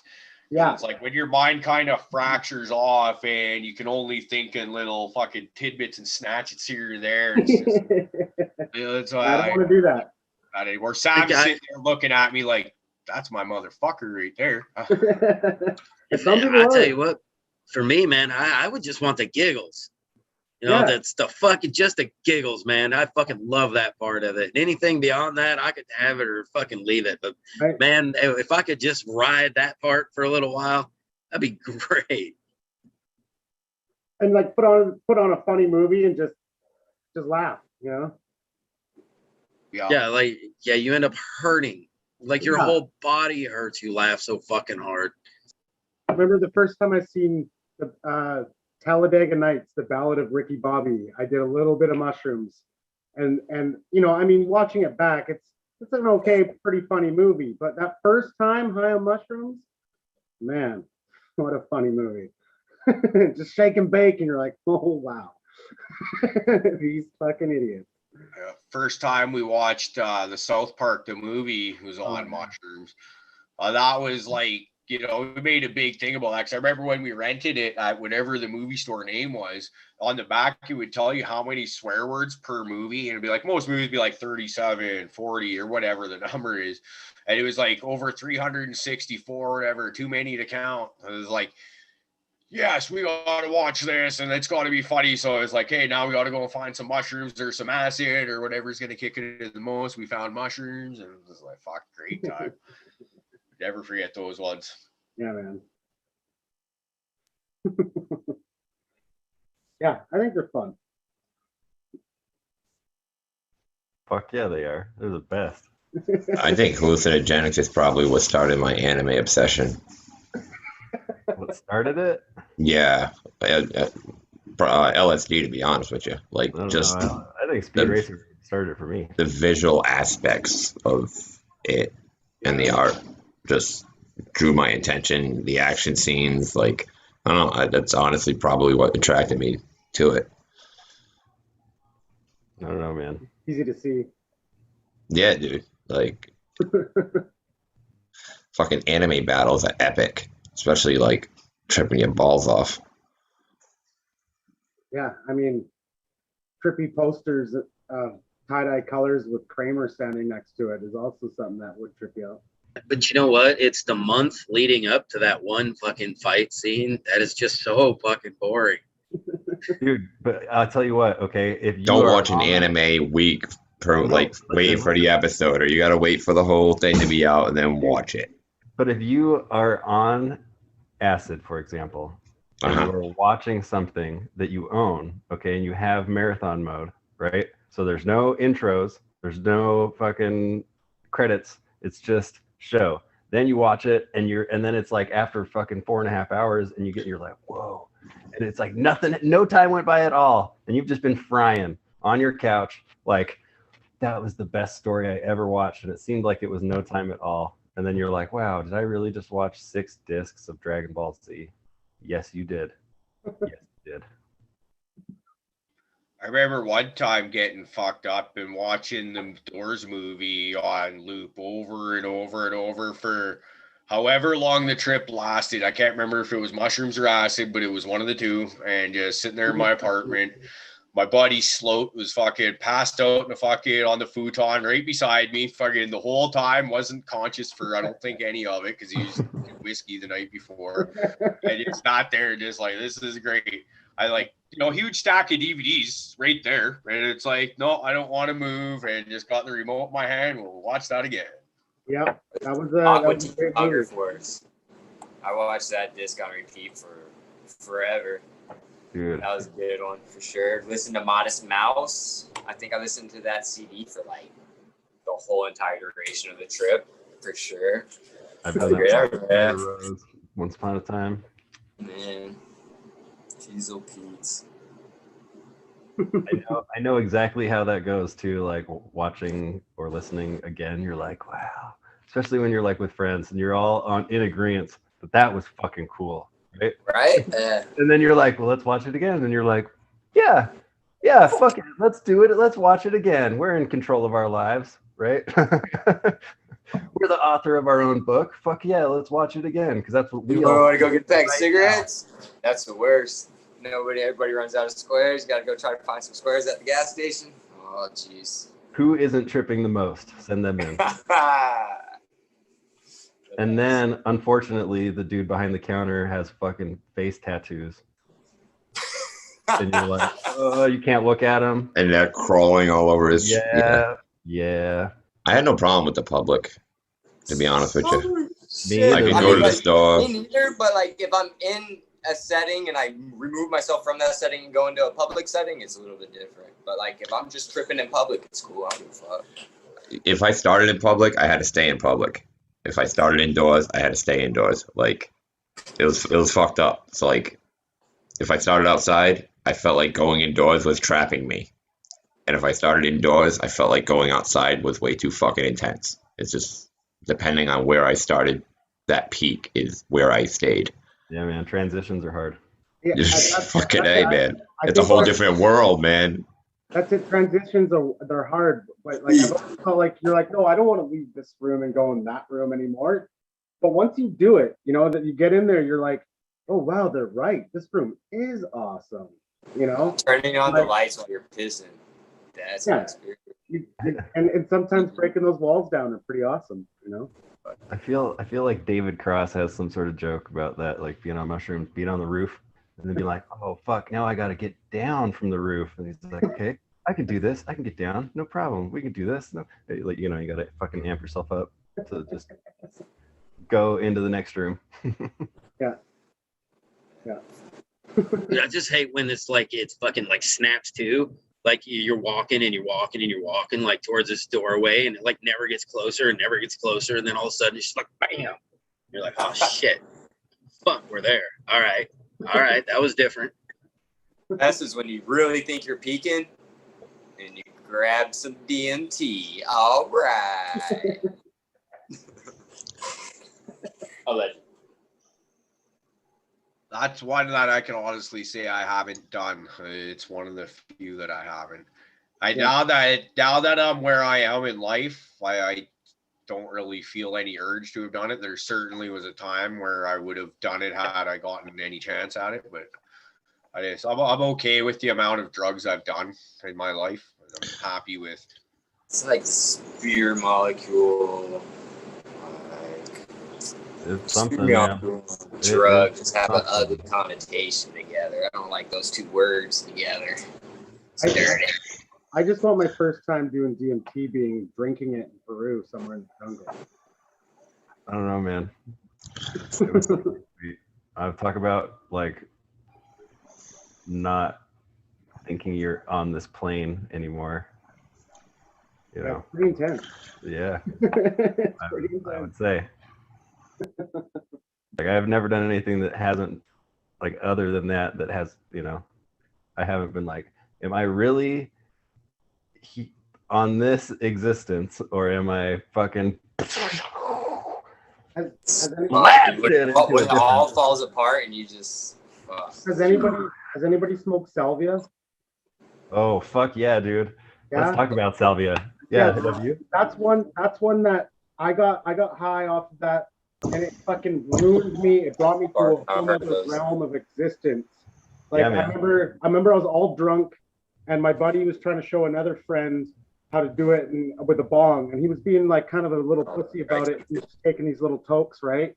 But I'm all drunk, so I'm like, give me that. And I take this big, huge pull and pull the chamber. So it's all about. And then this existence, this whole universe didn't exist no more, and I was in like a Lord of the Rings kind of world.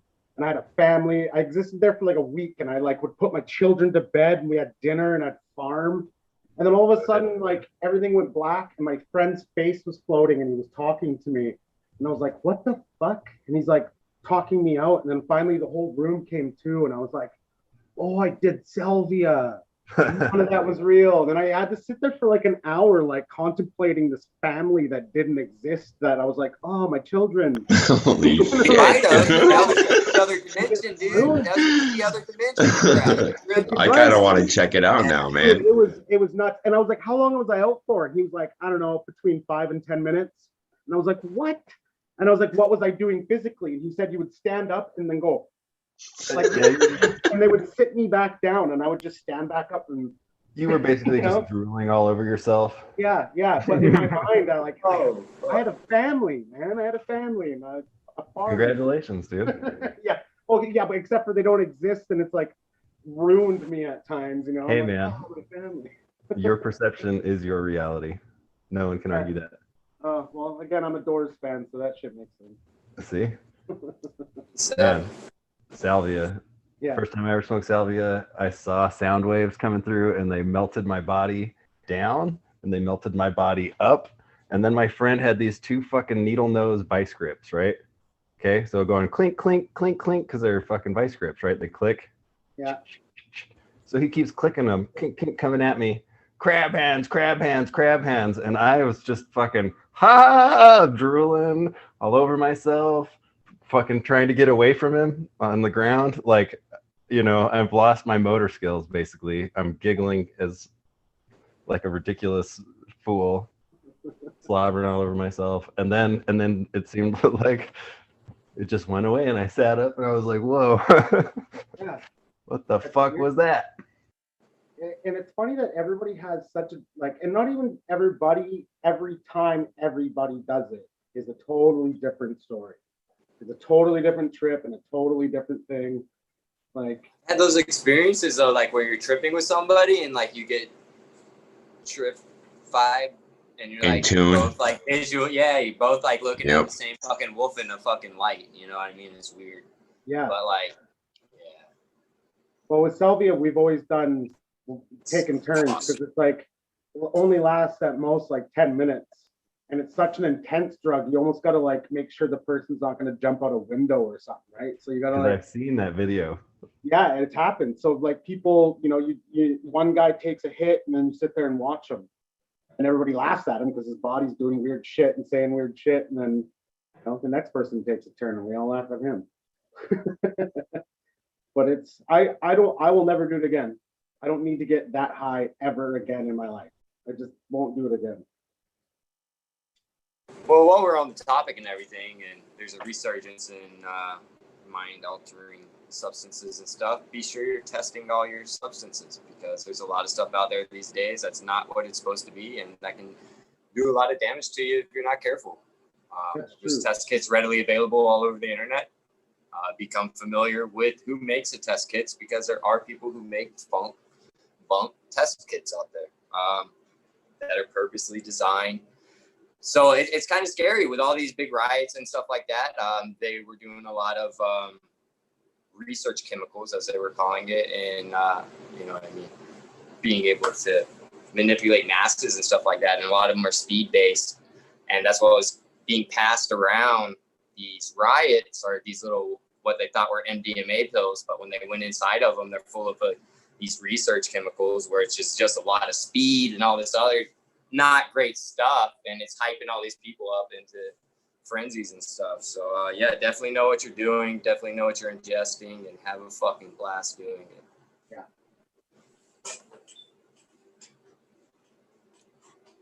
Cheers. Yeah. Thank you. Our Salvia here, at least at that time, was legal and sold in stores at like sex shops and shit. It was kind of a weird thing. Dude, we got it as free samples at a smoke shop. We just went in, this dude's like, hey, have you guys ever heard of Salvia? And we're like, no. And he's like, cool. Well, here, let me give you a whole bunch of these cards with these little fucking bags. It was just like fucking Half-Baked, right? Where they go to the party and hand out these cards with fucking joints in them. That's exactly what it was. He's like, here, gave all these cards to each of us. He's like, here you go. There's a little bag on the back with like a fucking gram in it or something. It's like, go home and smoke this. Like 2 bowls. Yeah. It's crazy that it was like legal enough to be like in those stores like that. You're like, because it really blasts you up. Fuck yeah. Like I remember that I was afterwards. I was like, how is this? How do we get this live? We shouldn't be able to. Yeah, it calls into question substances that are and aren't legal, right? It's, Yeah, totally.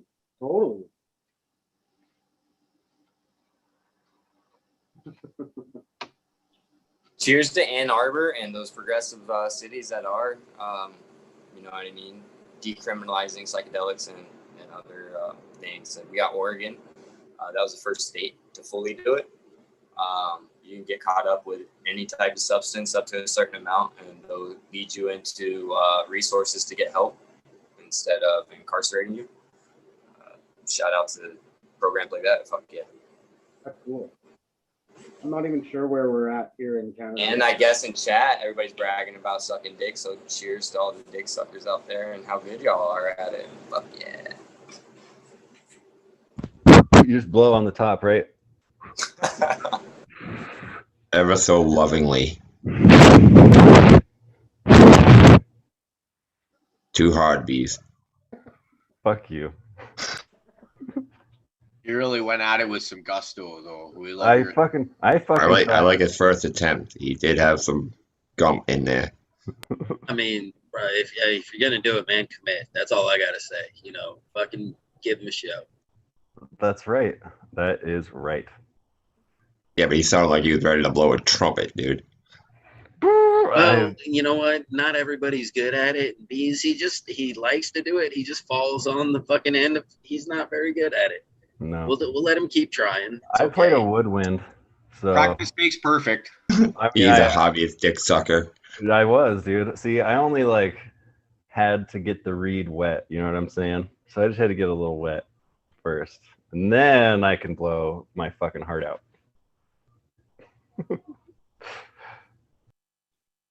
So you need foreplay first, is what you're saying. Don't we all? Stick it in just a little bit, and then. But he's also saying he knows how to use his tongue and keep it wet. So. Fucking painted lady's gonna teach me lessons if I ask her nicely.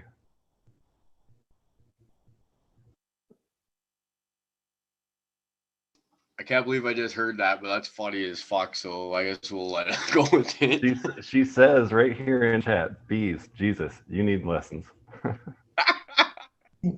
I told you. Not on her OnlyFans? I do need lessons. Teach me the ways. You guys remember that movie Old School?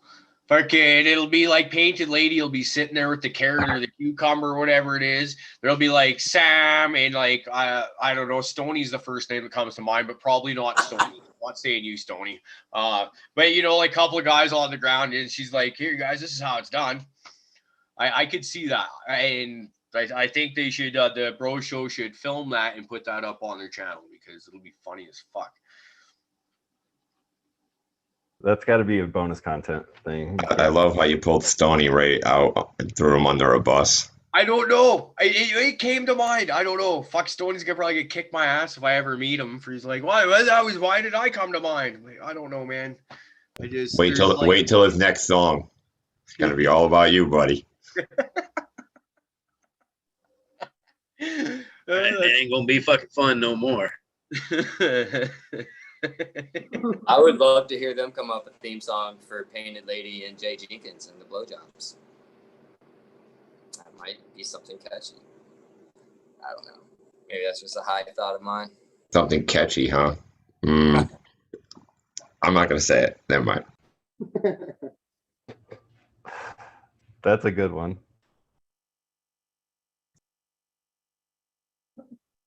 I respect them both too much to say that. But you already said it, dude. That's what's so. I didn't say anything. Because you didn't have to. DP said it for you. Hey, Rick. What's happening? Saw you laughing over there. Has anybody been paying attention? Was he dipping into that bag of mushrooms he was showing earlier? It was a bar. It was a bar. We call it a little tickle for Uncle Rickle. You know what I'm saying? He's feeling tickled right now. Mm-hmm. That bar's gone. Gonski. Rick, I don't think you're on mute, but we can't hear you. He's got his own mute button that we can't see when he's got it on. Oh. Wow. Really fucks with us because then, you know, we can't be like, you know, when someone's on mute and they don't realize, you can be like, hey, dickhead, you're on mute. We don't even know. It's like he's the oldest guy, so he's got the worst hearing out of all of us. He's senile most of the time. So we really don't know what's going on when it happens. Just talking about size queens, he had to pull out the mic, huh? That's a nice mic. Where'd you have that mic hidden, Uncle Rick, so we couldn't hear it? Up underneath. Not part of the booth crew for no reason. Mic like that. I kind of miss the Uncle Rick that used to do mushrooms on a regular basis and just get fucked up on the show. That was always good fun. I didn't like watch him disappear, and then we sit there and talk about his empty square for half an hour because fucking Dude, that we're one all night when stoned he enough kept that we can wandering sit through. there and carry a conversation about an empty square on the screen in front of us for that long and keep it entertaining. Dude, but that one night he kept fucking wandering in and out of the fucking square. That was just fucking great. All the adventures of Rick Squares. I really like when he asks if we can hear stuff too that's happening in his house. I love it. Bro, that we can never hear anything. I know, that's what's so funny. Like Prophet, granted, he doesn't fucking care, but it's funny because he makes tons of noise, and not him, but like his house makes tons of noise, and he's just like whatever because it's the house, the noise he's used to. And then there's Rick, where it's like he hears a noise on the other side of his house from his dogs. He's like, "Oh fuck, can you guys hear that?" Rick's like a fucking mouse farted. Did you guys fucking hear that? You guys made me realize I live in a madhouse. Well, yeah, you do. We won't even defend that. You do. But that's, dude, you got a wife and a girlfriend living there. You got something going on that most of us could only dream of. There might only be like the one main part that is really exciting to every other guy, because anyone that's ever lived with a woman knows that there's a lot more than just sex that goes on there. Yes, Prophet. Yes, very much what I you was do. gonna say. Bro, we've all listened Double to barrel, Prophet's. guys. We've all listened to Prophet's house too. Fuck that. Yeah. Yeah. And there's a reason why it doesn't happen all the time. But hey, the people that can make it happen, cheers to you. A lot of work. I don't have But to. bro, I mean, you know he's got a madhouse. I mean, his guinea pig gets mad when it's hungry and throws shit at him. A fucking He guinea does. pig gets mad and throws shit at him. I got wouldn't a have lot of believed women it here, until he dude. fucking showed us. He showed us his guinea pig throwing shit. Like, come on. Dude, a lot of women there, man. I'm like the only freaking guy here. There's like my girlfriend, her daughter, her cousin, my daughter, the cat, the other cat, the rat, the other rat, and then my dog who doesn't even have fucking nuts. So he counts as one of them. And I'm like, I'm fucking Easy, man. He's Easy. kind of like a prophet. He's already had so much taken away from him. It's fucked. It's like severely outnumbered, and I get overruled on shit all the time. It's like I don't even try, man. It's like I got my little corner and I just stay there because at least I'm out of the way.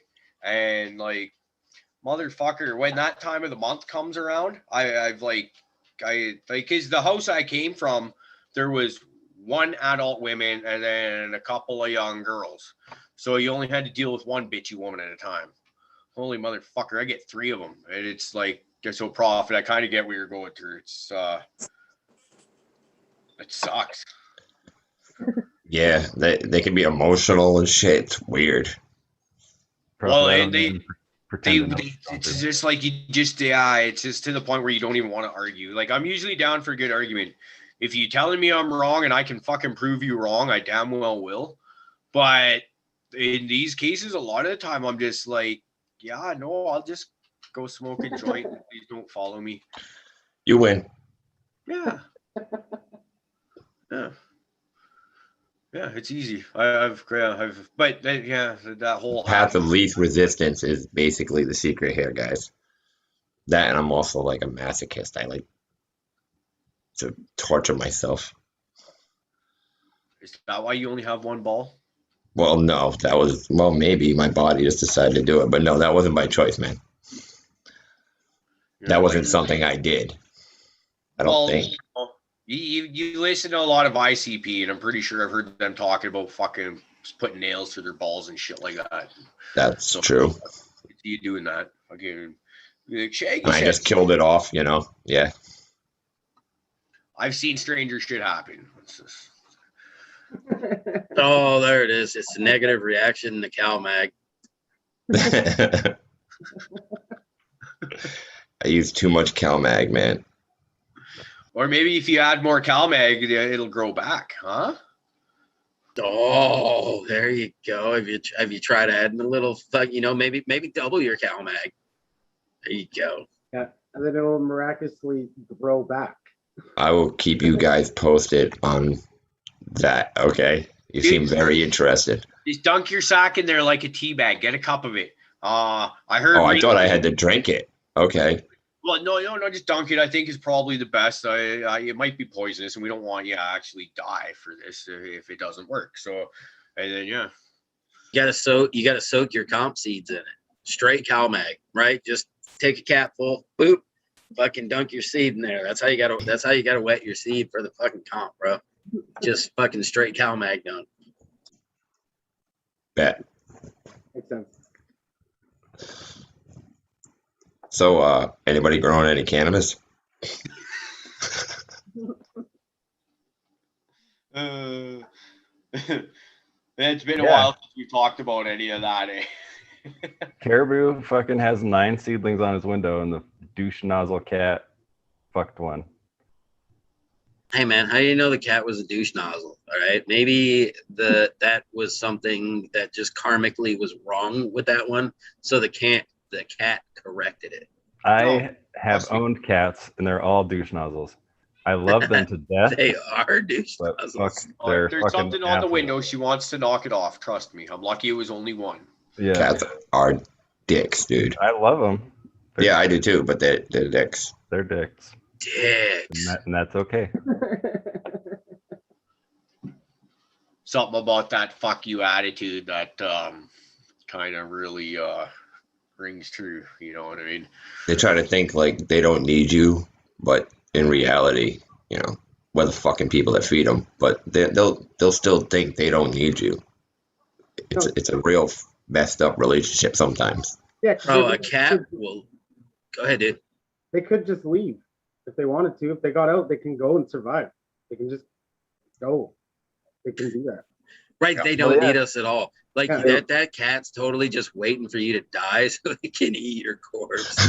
Like a house cat is literally like a fucking that size version of a fucking lion. Like they're the exact same fucking thing.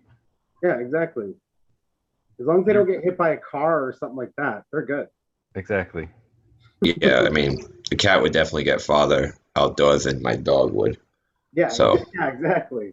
Well, like you think of during winter and stuff too. Think of like how many short-haired dog breeds are out there that wouldn't get it through the first winter. Whereas cat might not necessarily be happy about it, but odds are it's going to find somewhere to survive and winter out. Yeah, you'll know how to make like some kind of nest to stay warm for a bit. Where a dog will just be like, I guess I'm just gonna freeze. Yeah. I found cats up in the engines of fucking cars, like because they were warm and shit. That's actually how I scored one of my cats. It dropped out of the underneath of a car in the middle of the road.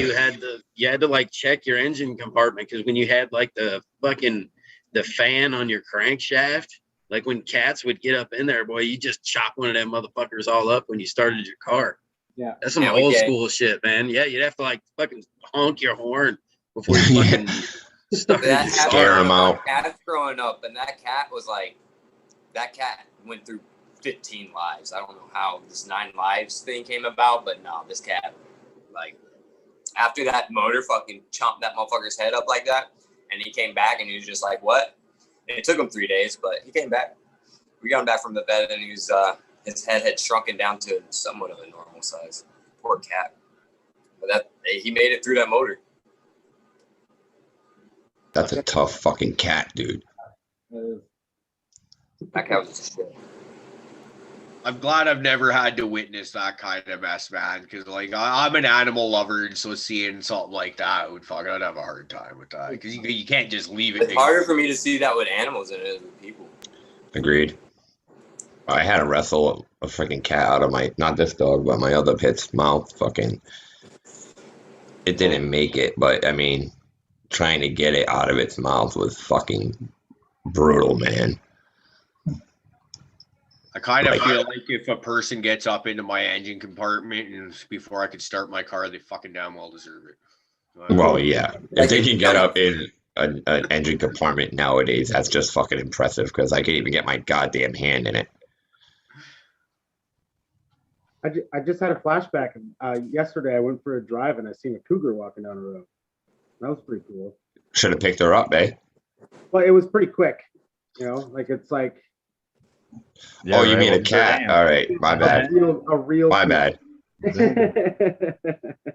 Not a fucking old lady on the prowl. Damn. No, if she was, that would be some probably some bait for some like wrong turn shit. So because it was way out. I just watched that movie today too, man. That's so messed up. Maybe she's into role playing and someone was hunting her. You know what I'm saying? Oh yeah. That's you don't stop for those kind of ladies. Bag a big one. That Wrong Turn movie was actually pretty good, man. I remember like it was one of those when the first time I saw it, I came in like probably 15-20 minutes into it. So I didn't get to see the whole thing, but like you get in there just as shit's kind of starting to happen too, right? It's like, holy fuck, grabs your attention. And then how many sequels did they make to that? Like the first one was good. So they just remade it. Yeah, I think I might have just seen that one. Really? They actually did a remake to it? Yeah. Huh. They're remaking everything, dude. Yeah. Everything. But that's not even an old movie, though. Fuck. That's only like, what, not even 15 years old, I wouldn't think. They're remaking stuff like American Psycho. I do remember, man, fucking seeing Wrong Turn for the first time. Like, I was not prepared. They did not explain that movie well. And then you started watching that movie and you're like, what the fuck did I just, like, what did I just get into? Like, that was a good fucking movie, dude. Yeah. That's like Hostel, man. Like, when I first watched that, I was just like, whoa. Yep. Yeah. Fucking. Then there's another one Eli Roth did. I can't remember if it was before or after that one. It was just like where you'd start like, wow, start paying attention to him. But he also just did I think it's called Green Inferno. I've seen that. Yeah, it's a remake of the what was it, Cannibal Holocaust from the 70s that really fucked up. Like people thought it was real for a long time, you know? Yeah, I didn't think Green Inferno was all that good or anything like that. Like, no, you want to talk about a fucked up movie like Human Centipede? Yeah, that's one of those messed up movies I've ever seen. And I actually watched part 2, which in reality I think is probably even more demented than the first one. I've heard that. I haven't seen them. Well, don't. How long is the movie though?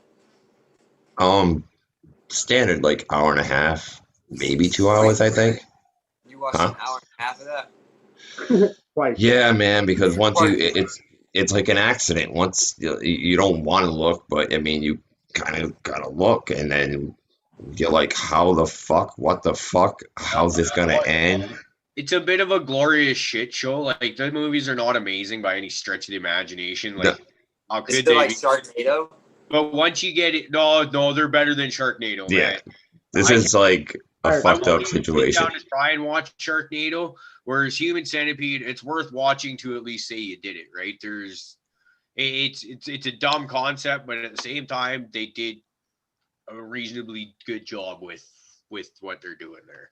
Is what I'd say. Now, that being said, I think there's like 3 or 4 sequels to that one, and I haven't even bothered with those because it's just like, man, like, why? I've only heard of 2. You know what a great one. Maybe it was the Michigan Bros that brought it up the other day. Was fucking Zombievers. Has anybody seen that one on here? Oh my god, it's on Netflix, but Zombievers is fucking hilarious. I don't know if I've seen that. It must be Canadian, I'm guessing. I don't know. Zombie beavers. I don't remember what it was, but it's fucking zombie beavers, and it's goddamn hilarious. Well, beaver's the Canadian national animal, right? So I'm guessing that. But like honestly, like you got to be a pretty awesome country to name your national animal after the female genitalia. So that's pretty cool. There's that. Get that beaver fever. Yes. See, Sequence agrees. If you have not seen Zombievers, you must.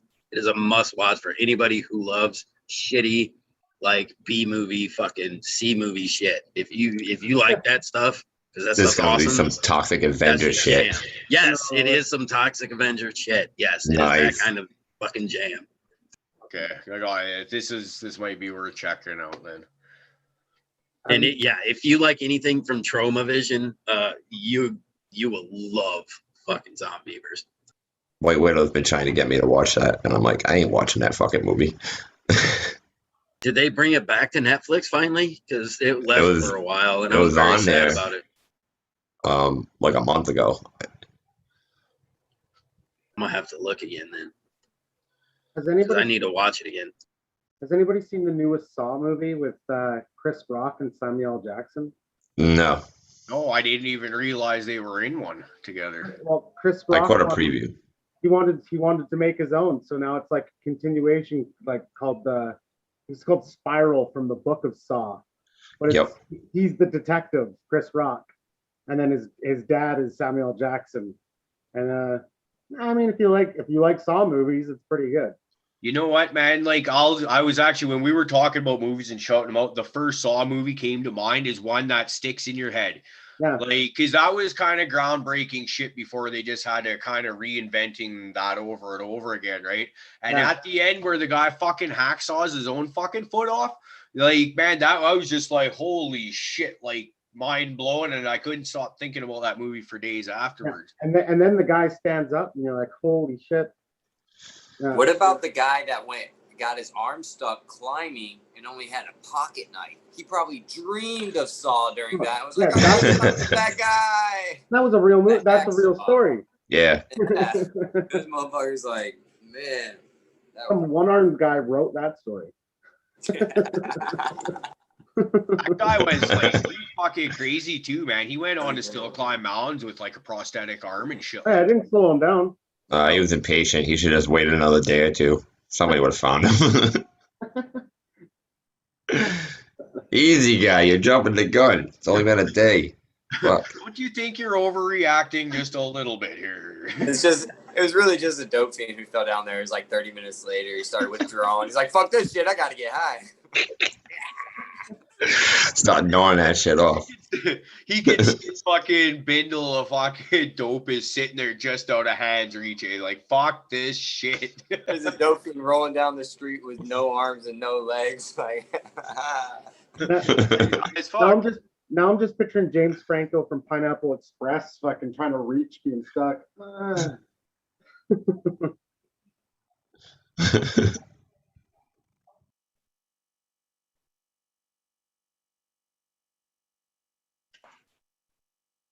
Fuck, I didn't do my last dab when I said I wanted to do a dab, so I'm gonna do one as soon as somebody starts talking here. I'm looking at Prophet, kind of hoping that he'll start talking. I'm dabless right now. I was gonna say, are you talking right now? Place to be. Got bongs on. I just ate a big ass gummy, so I'm waiting for that motherfucker to kick in. That's nice. Oh, I fixed my gummies. I figured out what my fucking problem was. That's been like killing me forever. So now I can see if I could up my fucking dosage and make them nice and fucking strong. So, but yeah, who would have thought that like just changing my Jello would have fucking fixed like the oil coming out? Crazy. I thought I said it. Yeah, I mean, I gave you. Up. I think maybe all of you fucking recipe and everything, motherfucker, man. I use your damn recipe. I know that part. It's just I was cheaping out on the fucking Jello. That's what binds it. Yeah. I realized that, but you know, unflavored Jello is fucking unflavored Jello. At least I thought. I think the response was, "No, motherfucker, gelatin is gelatin. It sticks together like it sticks together." That totally doesn't sound like me. Well, you did hear me try to impersonate fucking what was it? North Korea earlier, and I sounded like Vladimir Putin or some shit. Oh no, it sounds exactly like something I would say, dude. Oh jeez. Oh geez. Speaking of OGs, where's Bees? She went to go boop some Mountain Dew. Oh jeez. Especially now they know the taste like 156 cans of Red Bull, the OD from caffeine, so he's good to go. All this talk of LSD made me want some LSD. Cheers. I'm finally not hitting wonder- things, so I'm fine without shit right now. But I wouldn't know what to do with myself if I took a bunch of LSD right now, or just in general. That's kind of my thoughts. I haven't done acid in, well, fuck, about a year or two since I left Prince George. So it's been, I think this is my 13th year in the Caribou area. So it's like 14, 15 years, man. I'd be good. Fuck. Like, but I used to do a lot of it, like to the point where I had tracers 24 hours a day for fucking, like, whether I was sober or not, for a good few years after the last few times I'd done it in my early 20s, and then didn't do it for years. And then I remember my buddy Jay, we're at his fucking, a buddy of his house, his place, and found a binder full of acid that apparently had disappeared for like a year or two. And then fuck, man, it was just like, went on a pretty good trip for a few days then. But it wasn't very strong stuff, so it was good, the dosage. what's your favorite trip? You have one?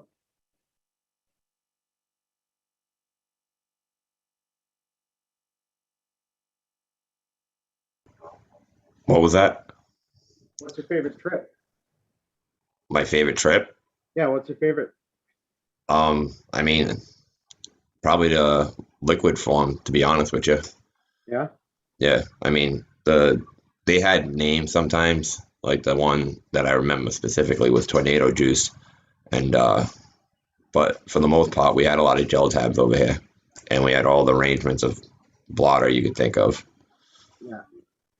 But you know, like Caribou was saying, that was like 20. Well, I recently came across gel tabs like months ago, but I haven't seen them before that freaking in 15 years. I honestly didn't even think they were around anymore until like I actually saw them. Yeah, I think I've heard about acid in the area like one time, in the 100-mile area at least. Can't remember when I was in Williams Lake. But that's just something that, or maybe I'm just not a part of that scene though either.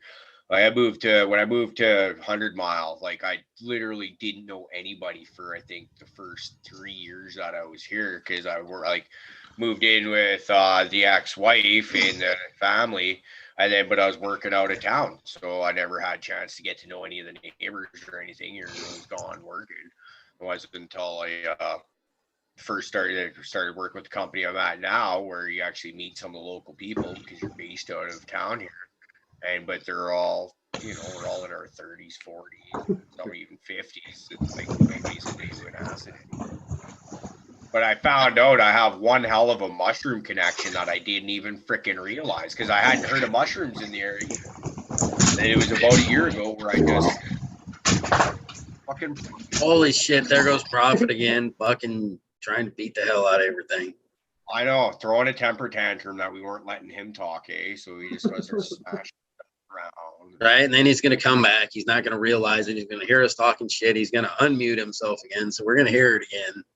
It's a fucking circle, just never ends.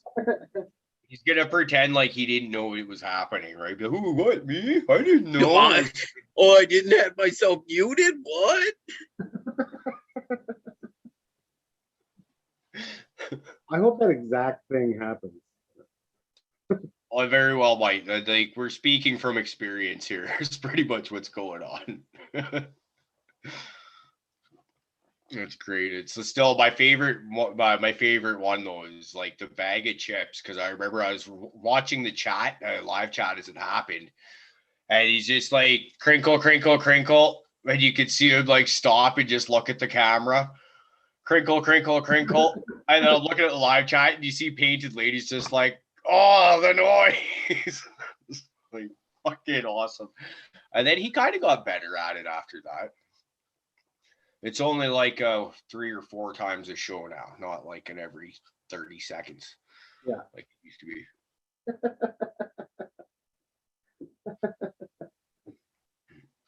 We like to shit on each other pretty hard around here at times. It's one of the funner parts.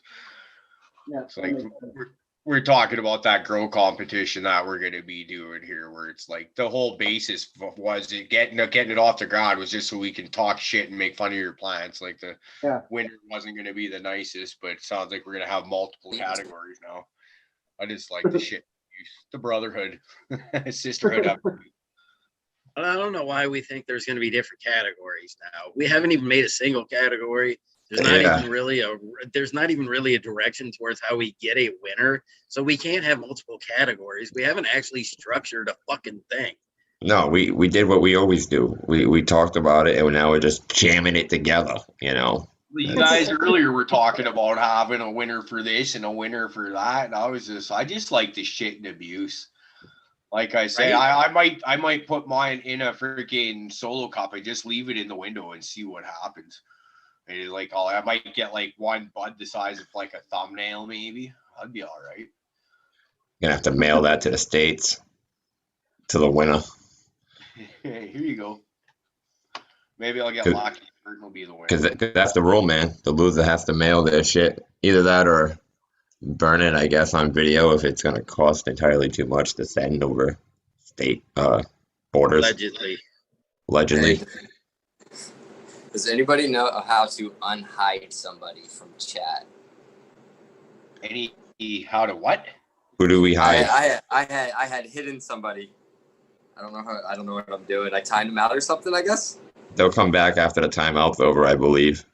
You're on mute, you dumbass. I mean, fluff. Fuck you, Prophet. Yeah, you just timed him out. He'll be fine. He'll be back. A little grouchy, but they'll be back. Oh, but look, DP just pulled a fucking Johnny. That's great. Yeah, he did. Just randomly fucking deleting shit. Fucking wrench somebody, man. Damn. Oh, maybe Dave came in and just saved us and unhid him. Dave, cheers. Dave's here, man. That's cool. Where's he been, man? I haven't seen Dave in a while. He's been busy. Busy. You're be cheating on us. He was talking shit and fucking Discord earlier. Yeah, he was in earlier. Was he? Yeah. I haven't seen him in a while. Well, Dave, I hope you're doing well, brother. Hey, he's a good cat, man. He's always got a lot of good shit to say, and he does like to bust balls a lot. He talks shit. That guy is a good fucking guy. And I also got some of the beans. He sent me some of those do-si-dos crossed with the licorice lime. Drop some of those. So cheers, Dave. Appreciate you. Me and Dave have a special relationship. Well, we knew that though, Prophet. Well, yeah, you can tell by our Discord conversations, obviously. Well, yeah. I was gonna say you guys are docking for sure. I can't, but okay. What do they call male scissoring? Where it's just like butthole to butthole. What did that just be thought? Oh, butthole to butthole. And I feel like there was a show that had this conversation. It wouldn't be scissoring. It'd be like cupping because at some point anything would happen. Wouldn't it be like cornholing. A collision. Cornholing. For some reason, I've got Prophet. I'm envisioning Prophet and DP trying to pull this off together. And Prophet sitting there, fucking one ball trying to pop it up DP's ass like a fucking anal bead or something like that.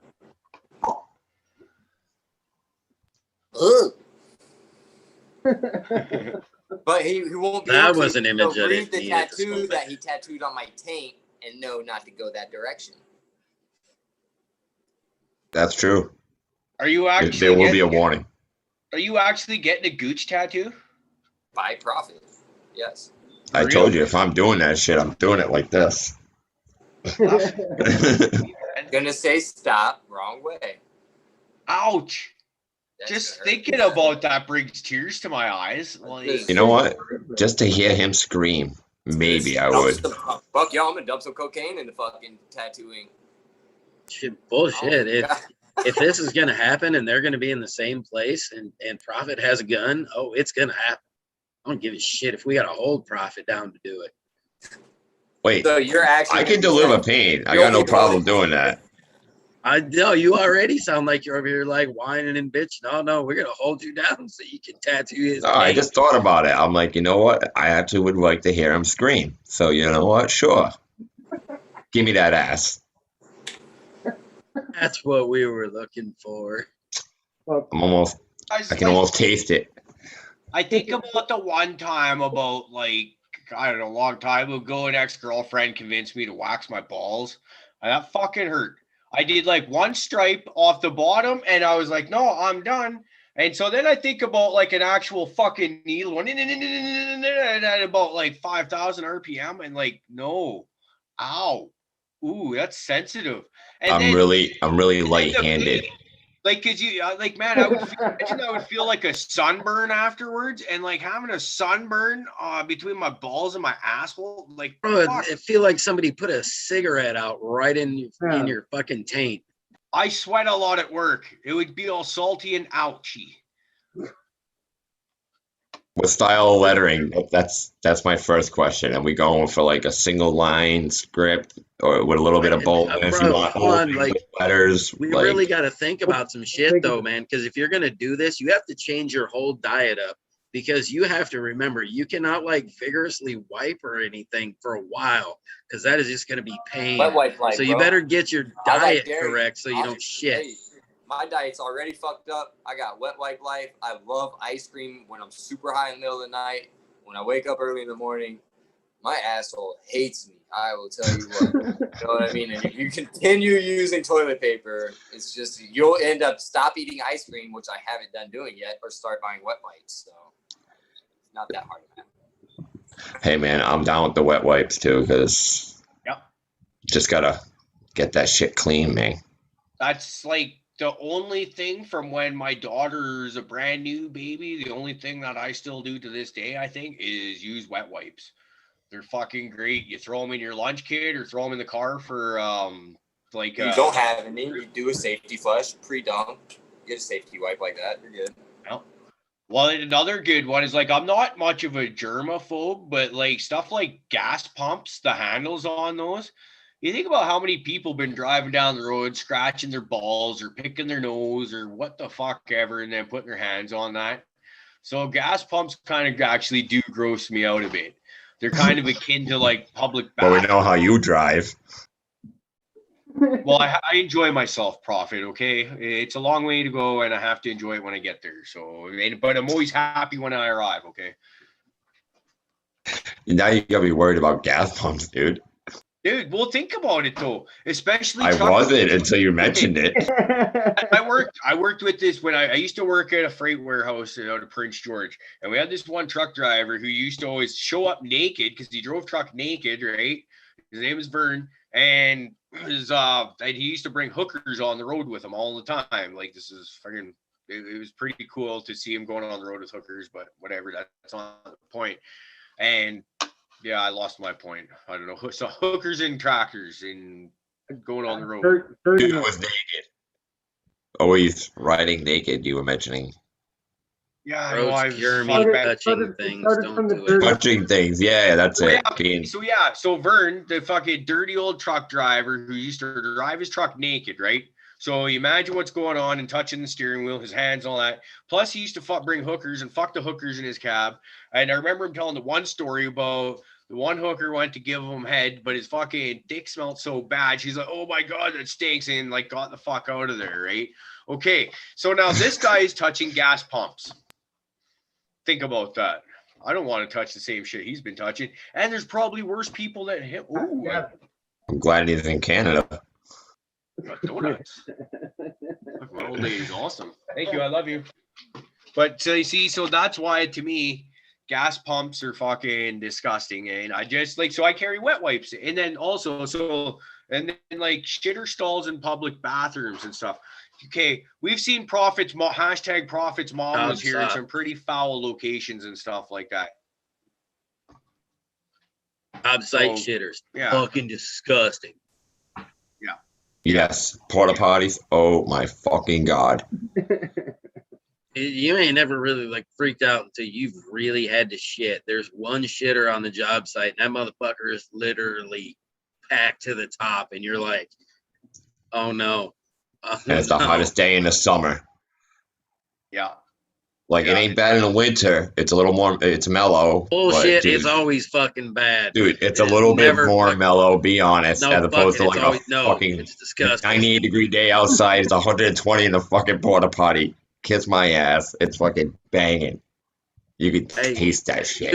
Usually if one's that fucking high by that time, like you know not to go in it way before you're even close to it. Yeah.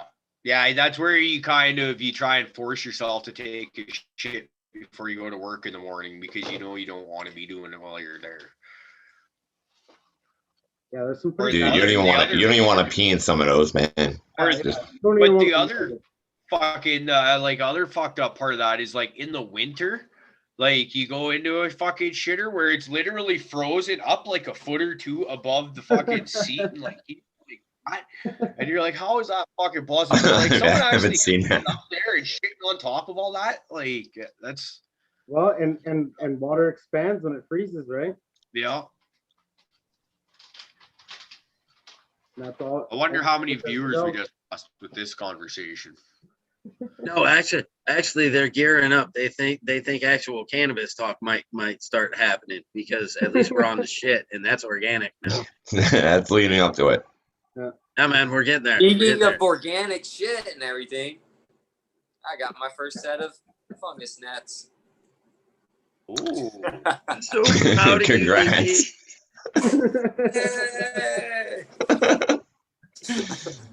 I got you, buddy. Actually, all this shit does tie in today too, Fucking because times. no, I was mixing some soil today. I was reclaiming some soil, from old pots, and I was mixing it back in. So I like to throw a little compost. I like to throw some castings in it, Well, I was fucking around and I wanted to try some like composted manure. So I'm mixing it through and I'm breaking up chunks of this. And it's fucking disgusting because every once in a while you don't get a chunk that breaks up like dirt. You get a chunk that breaks up like fucking poop. And I'm in here in my house, fucking just, and I accidentally, start ripping open fucking chunks of fucking. I hate that part of fucking working with something like composted manure and not getting a really good trusted source that everything is broke down for sure. It's so fucking annoying. And which animal's shit were you playing with today? It was cow manure. Oh. Right.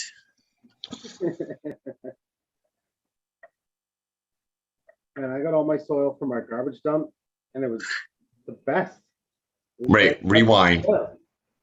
Did you say garbage dump? Yeah, we have like a really good program of recycling and like up here. It's okay. I went a totally different route with that. They're in Canada where they care about. Yeah, I went a totally different route with that. We're in America where they were just like, fuck that shit.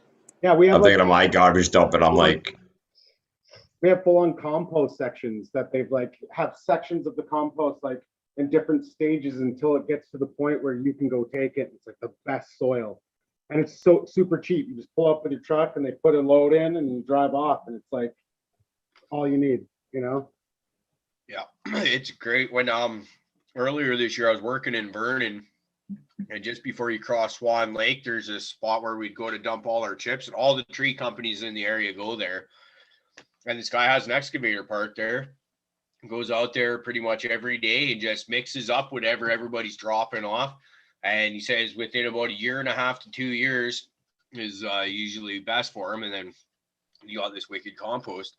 And he was telling me, like, any of you guys that are dumping chips here, like if you got a pickup truck or a couple 5-gallon pails, like, come on, help yourself. I'm like, well, that's awesome. I live 4 hours away though, but also that's kind of when the marriage was falling apart there. So it's like, well, fuck, I finally get this really awesome source of awesome compost I'd like to try out, and I've got nowhere to put it. So wah, wah, wah. But if I ever do go back through there, though, I will probably bring a couple 5-gallon pails and just be, hey, tree guy, and just grab a couple and throw it on. Because when I was building those sip containers, Fluff, I was thinking for my next run, I'll use a bunch of this compost on them, and then I never got to finish the first run. That's life. Move on. I know. I was so sad about those pots not getting the fucking see, a run getting made through them, because those things are going to be bitching. And now that you made that soil, I thought about how cool that fucking soil you made would have been in that SIP fucking system, and I want to see you do that.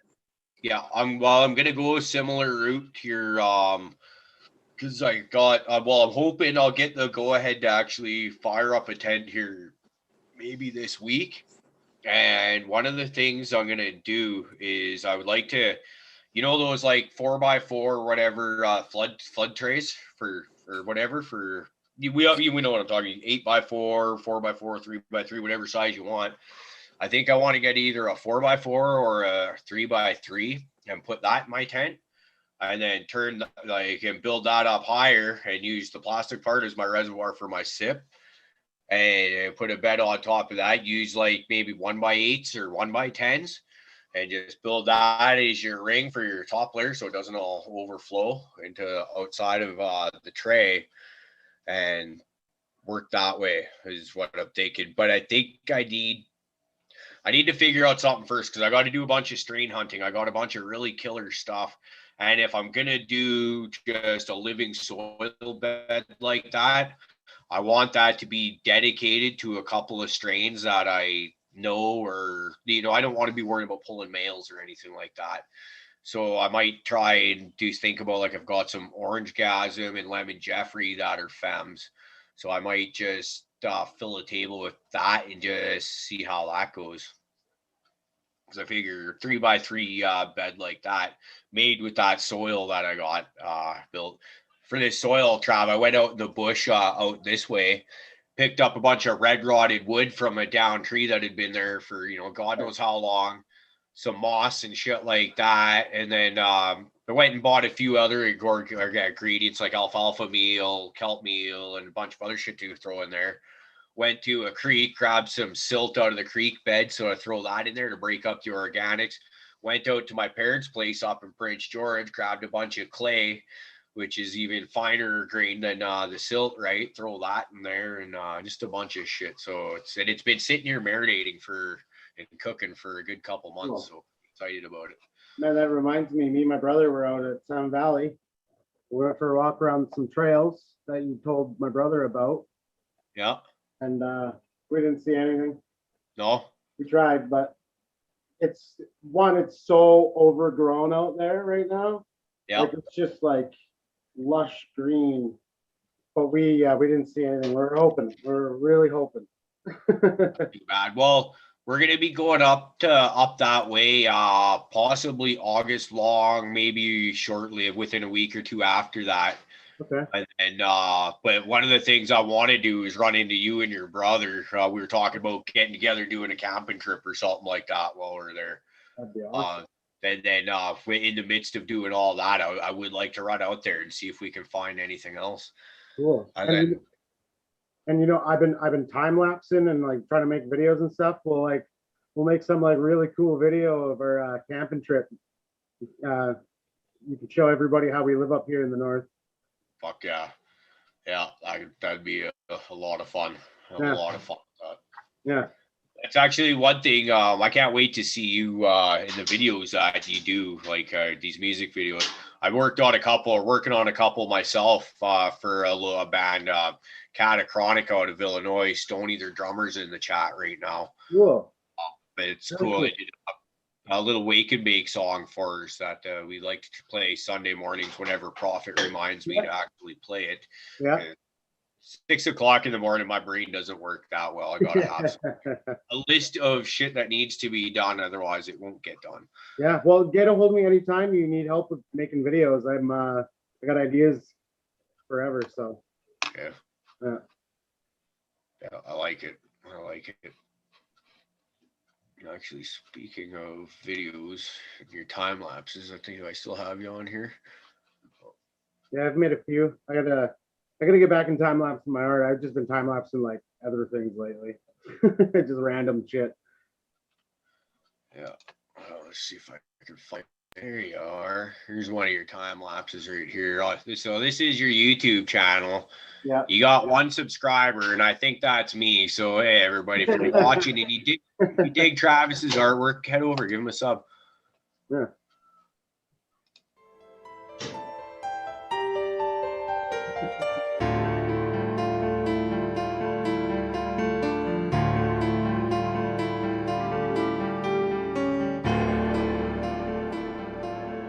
I mean, that's just me being stoned in the backyard the other day, wanting to time lapse something. That's all that is. But yeah, time lapse. Yeah, that one like is a lot better to see what I've been doing with it.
To put over someone else, to put over James from Fallen Sun and Axis Disrupt. If you put on the Ozzy Osbourne one, I got a hold of him. I was like, can you write a song that's Ozzy like? What I do? To be the background? Yeah, actually, you know what? That's the one that I've shown on here before. How do I get over here? And yeah, that's okay. That's where I gotta go. That song, that one was actually James wrote. Like he did it in like an hour. Like I was like, hey, do you have an Aussie like song? And an hour later, he sent me the song of it, and him in a video of him playing it. And I was like, oh, that's so awesome. Yeah, this one Wales. We'll give this one a go.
Yeah, it took him like an hour to write and record and send me that song. I was like, "You're the best, thank you." Like, that was cool as fuck, man.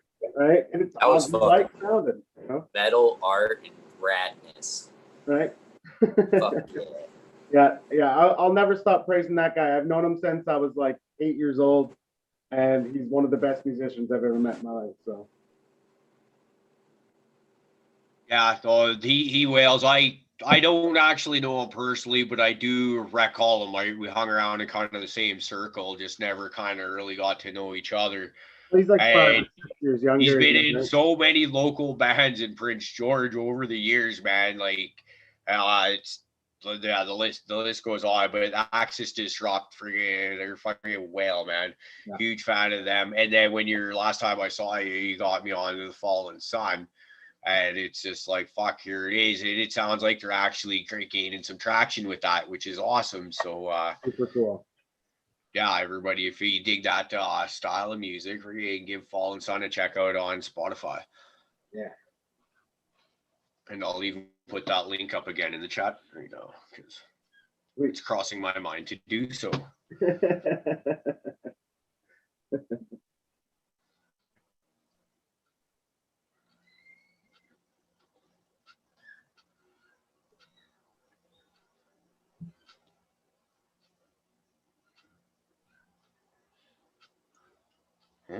Nobody wants to talk? Is everybody dabbing?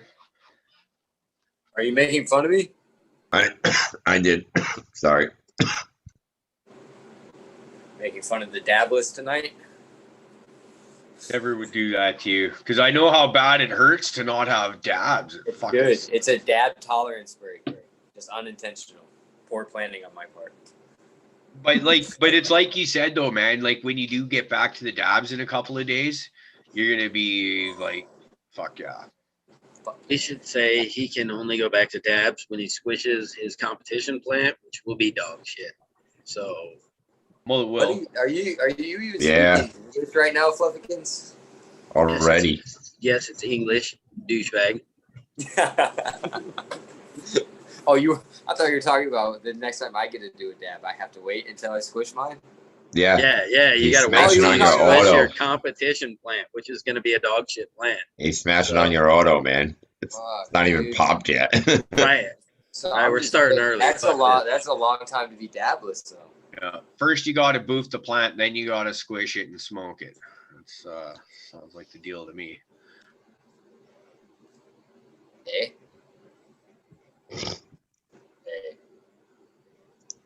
I was thinking about moving hash and got seeds. That's how I'm gonna germinate mine. So fuck y'all. I just realized Sam's gone. How long has he been off the panel for? Holy cow, 20 it's been a hot minutes, minute. 30 Man. minutes. Yeah. He had to go. Yeah, he had some stuff to attend to. Dope doesn't do nothing. Nothing at all. It's good for your memory. You'll remember later, maybe. Fuck, the old lady's always fucking making fun of me for my goldfish brain. Fucking, it's like, well, Yeah. I suppose I can. I could definitely smoke less weed than I do, but My shit was all fucked up long before the fucking weed screwed up my memory.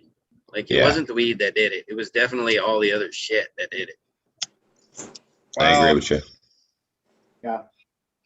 the weed definitely made my memory worse. I'm not gonna bullshit. It didn't help. I got a pretty good memory, but the amount of shit that I seem to forget when I'm fucking like sitting here having the conversation and I don't even know what the fuck we're talking about. You know, I can handle the conversation. It's when I put something down and 2 minutes later I can't fucking find it. No matter how hard I search my house, that's just driving me nuts. Bro, right? you still ain't found that fucking joint? No.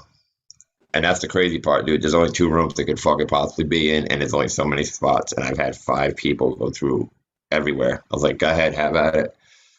Fuck, No this way. wasn't a joint, but it was. I went last summer. I went and bought a brand new set of Jabra earbuds so I could wear them under my earmuffs at work while I'm running saw. And I had these things for I think it was like 6 days, including the weekend, because I got them on a Thursday or Friday. And usually if I'm wearing something like that at work, I'll only have the right ear in because I still want to hear if anyone's yelling, chainsaws going, just, be able to hear what's going on around you. And this one time it was like, I knew it was just me and the foreman, and he's up in the air on groundman. So I was like, yeah, I'll put 2 in. I'll really rock out to the fucking full stereo effect. And I'm having a great time. It was amazing. I get in the truck to go and do something, and I remember seeing the one that I wouldn't typically wear sitting on the center console. And eventually within the next couple of minutes, I realized it was gone. And like, fuck. And I spent almost $300 on these. They didn't have the model I wanted, but I wasn't leaving the store without fucking earbuds. So I got the fucking more expensive model and the one I wanted, right? Because I wasn't fucking leaving without, I wanted my music for work. I was determined. And anyways, less than a week later, I lose this fucking earbud. We go at the end of the day. we go back to the hotel and I ripped that fucking truck apart, and I can't find it. Like I was shocked. Like where the hell is it? You should be able to find it.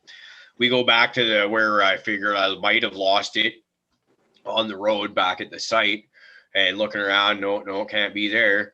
And then about 4 months later, some kid that just started with the company, there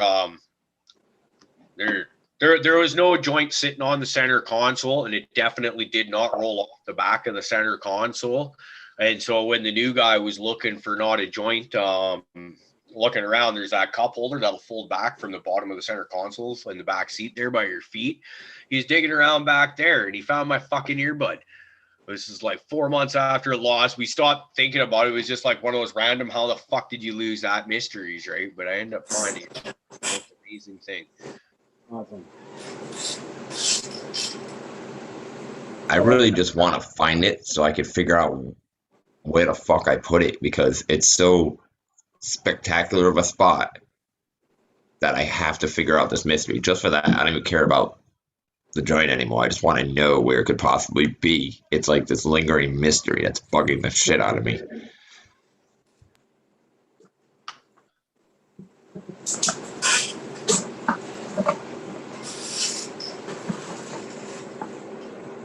Did y'all just hear my chair squeaking the whole time? I just realized I'm off. Could y'all hear it squeaking? Oh yeah, we heard you passing gas, man. You don't have to blame it on the chair. So it's all good. That. I just want to make sure. Decent. Well, fellas, this is going to be where I jump off. Y'all have a good rest of the show. Cheers, chat. Everybody have a good one. I think I'm the same Awesome way, meeting brother. you, Travis. Fucking awesome artwork, man. For real, cheers. Keep that shit up, man. Yeah, thank you. Good meeting you. Right on. Yeah, bro, I think I'm the same way, man. It was great to meet you, and yeah, your fucking artwork is dope as fuck. Thank We you. love those time lapses. Those are awesome. Yeah, awesome. Thank you. And as always, it's been great talking to everybody. Cheers to fucking chat. Always a good time. Yeah. Love you guys.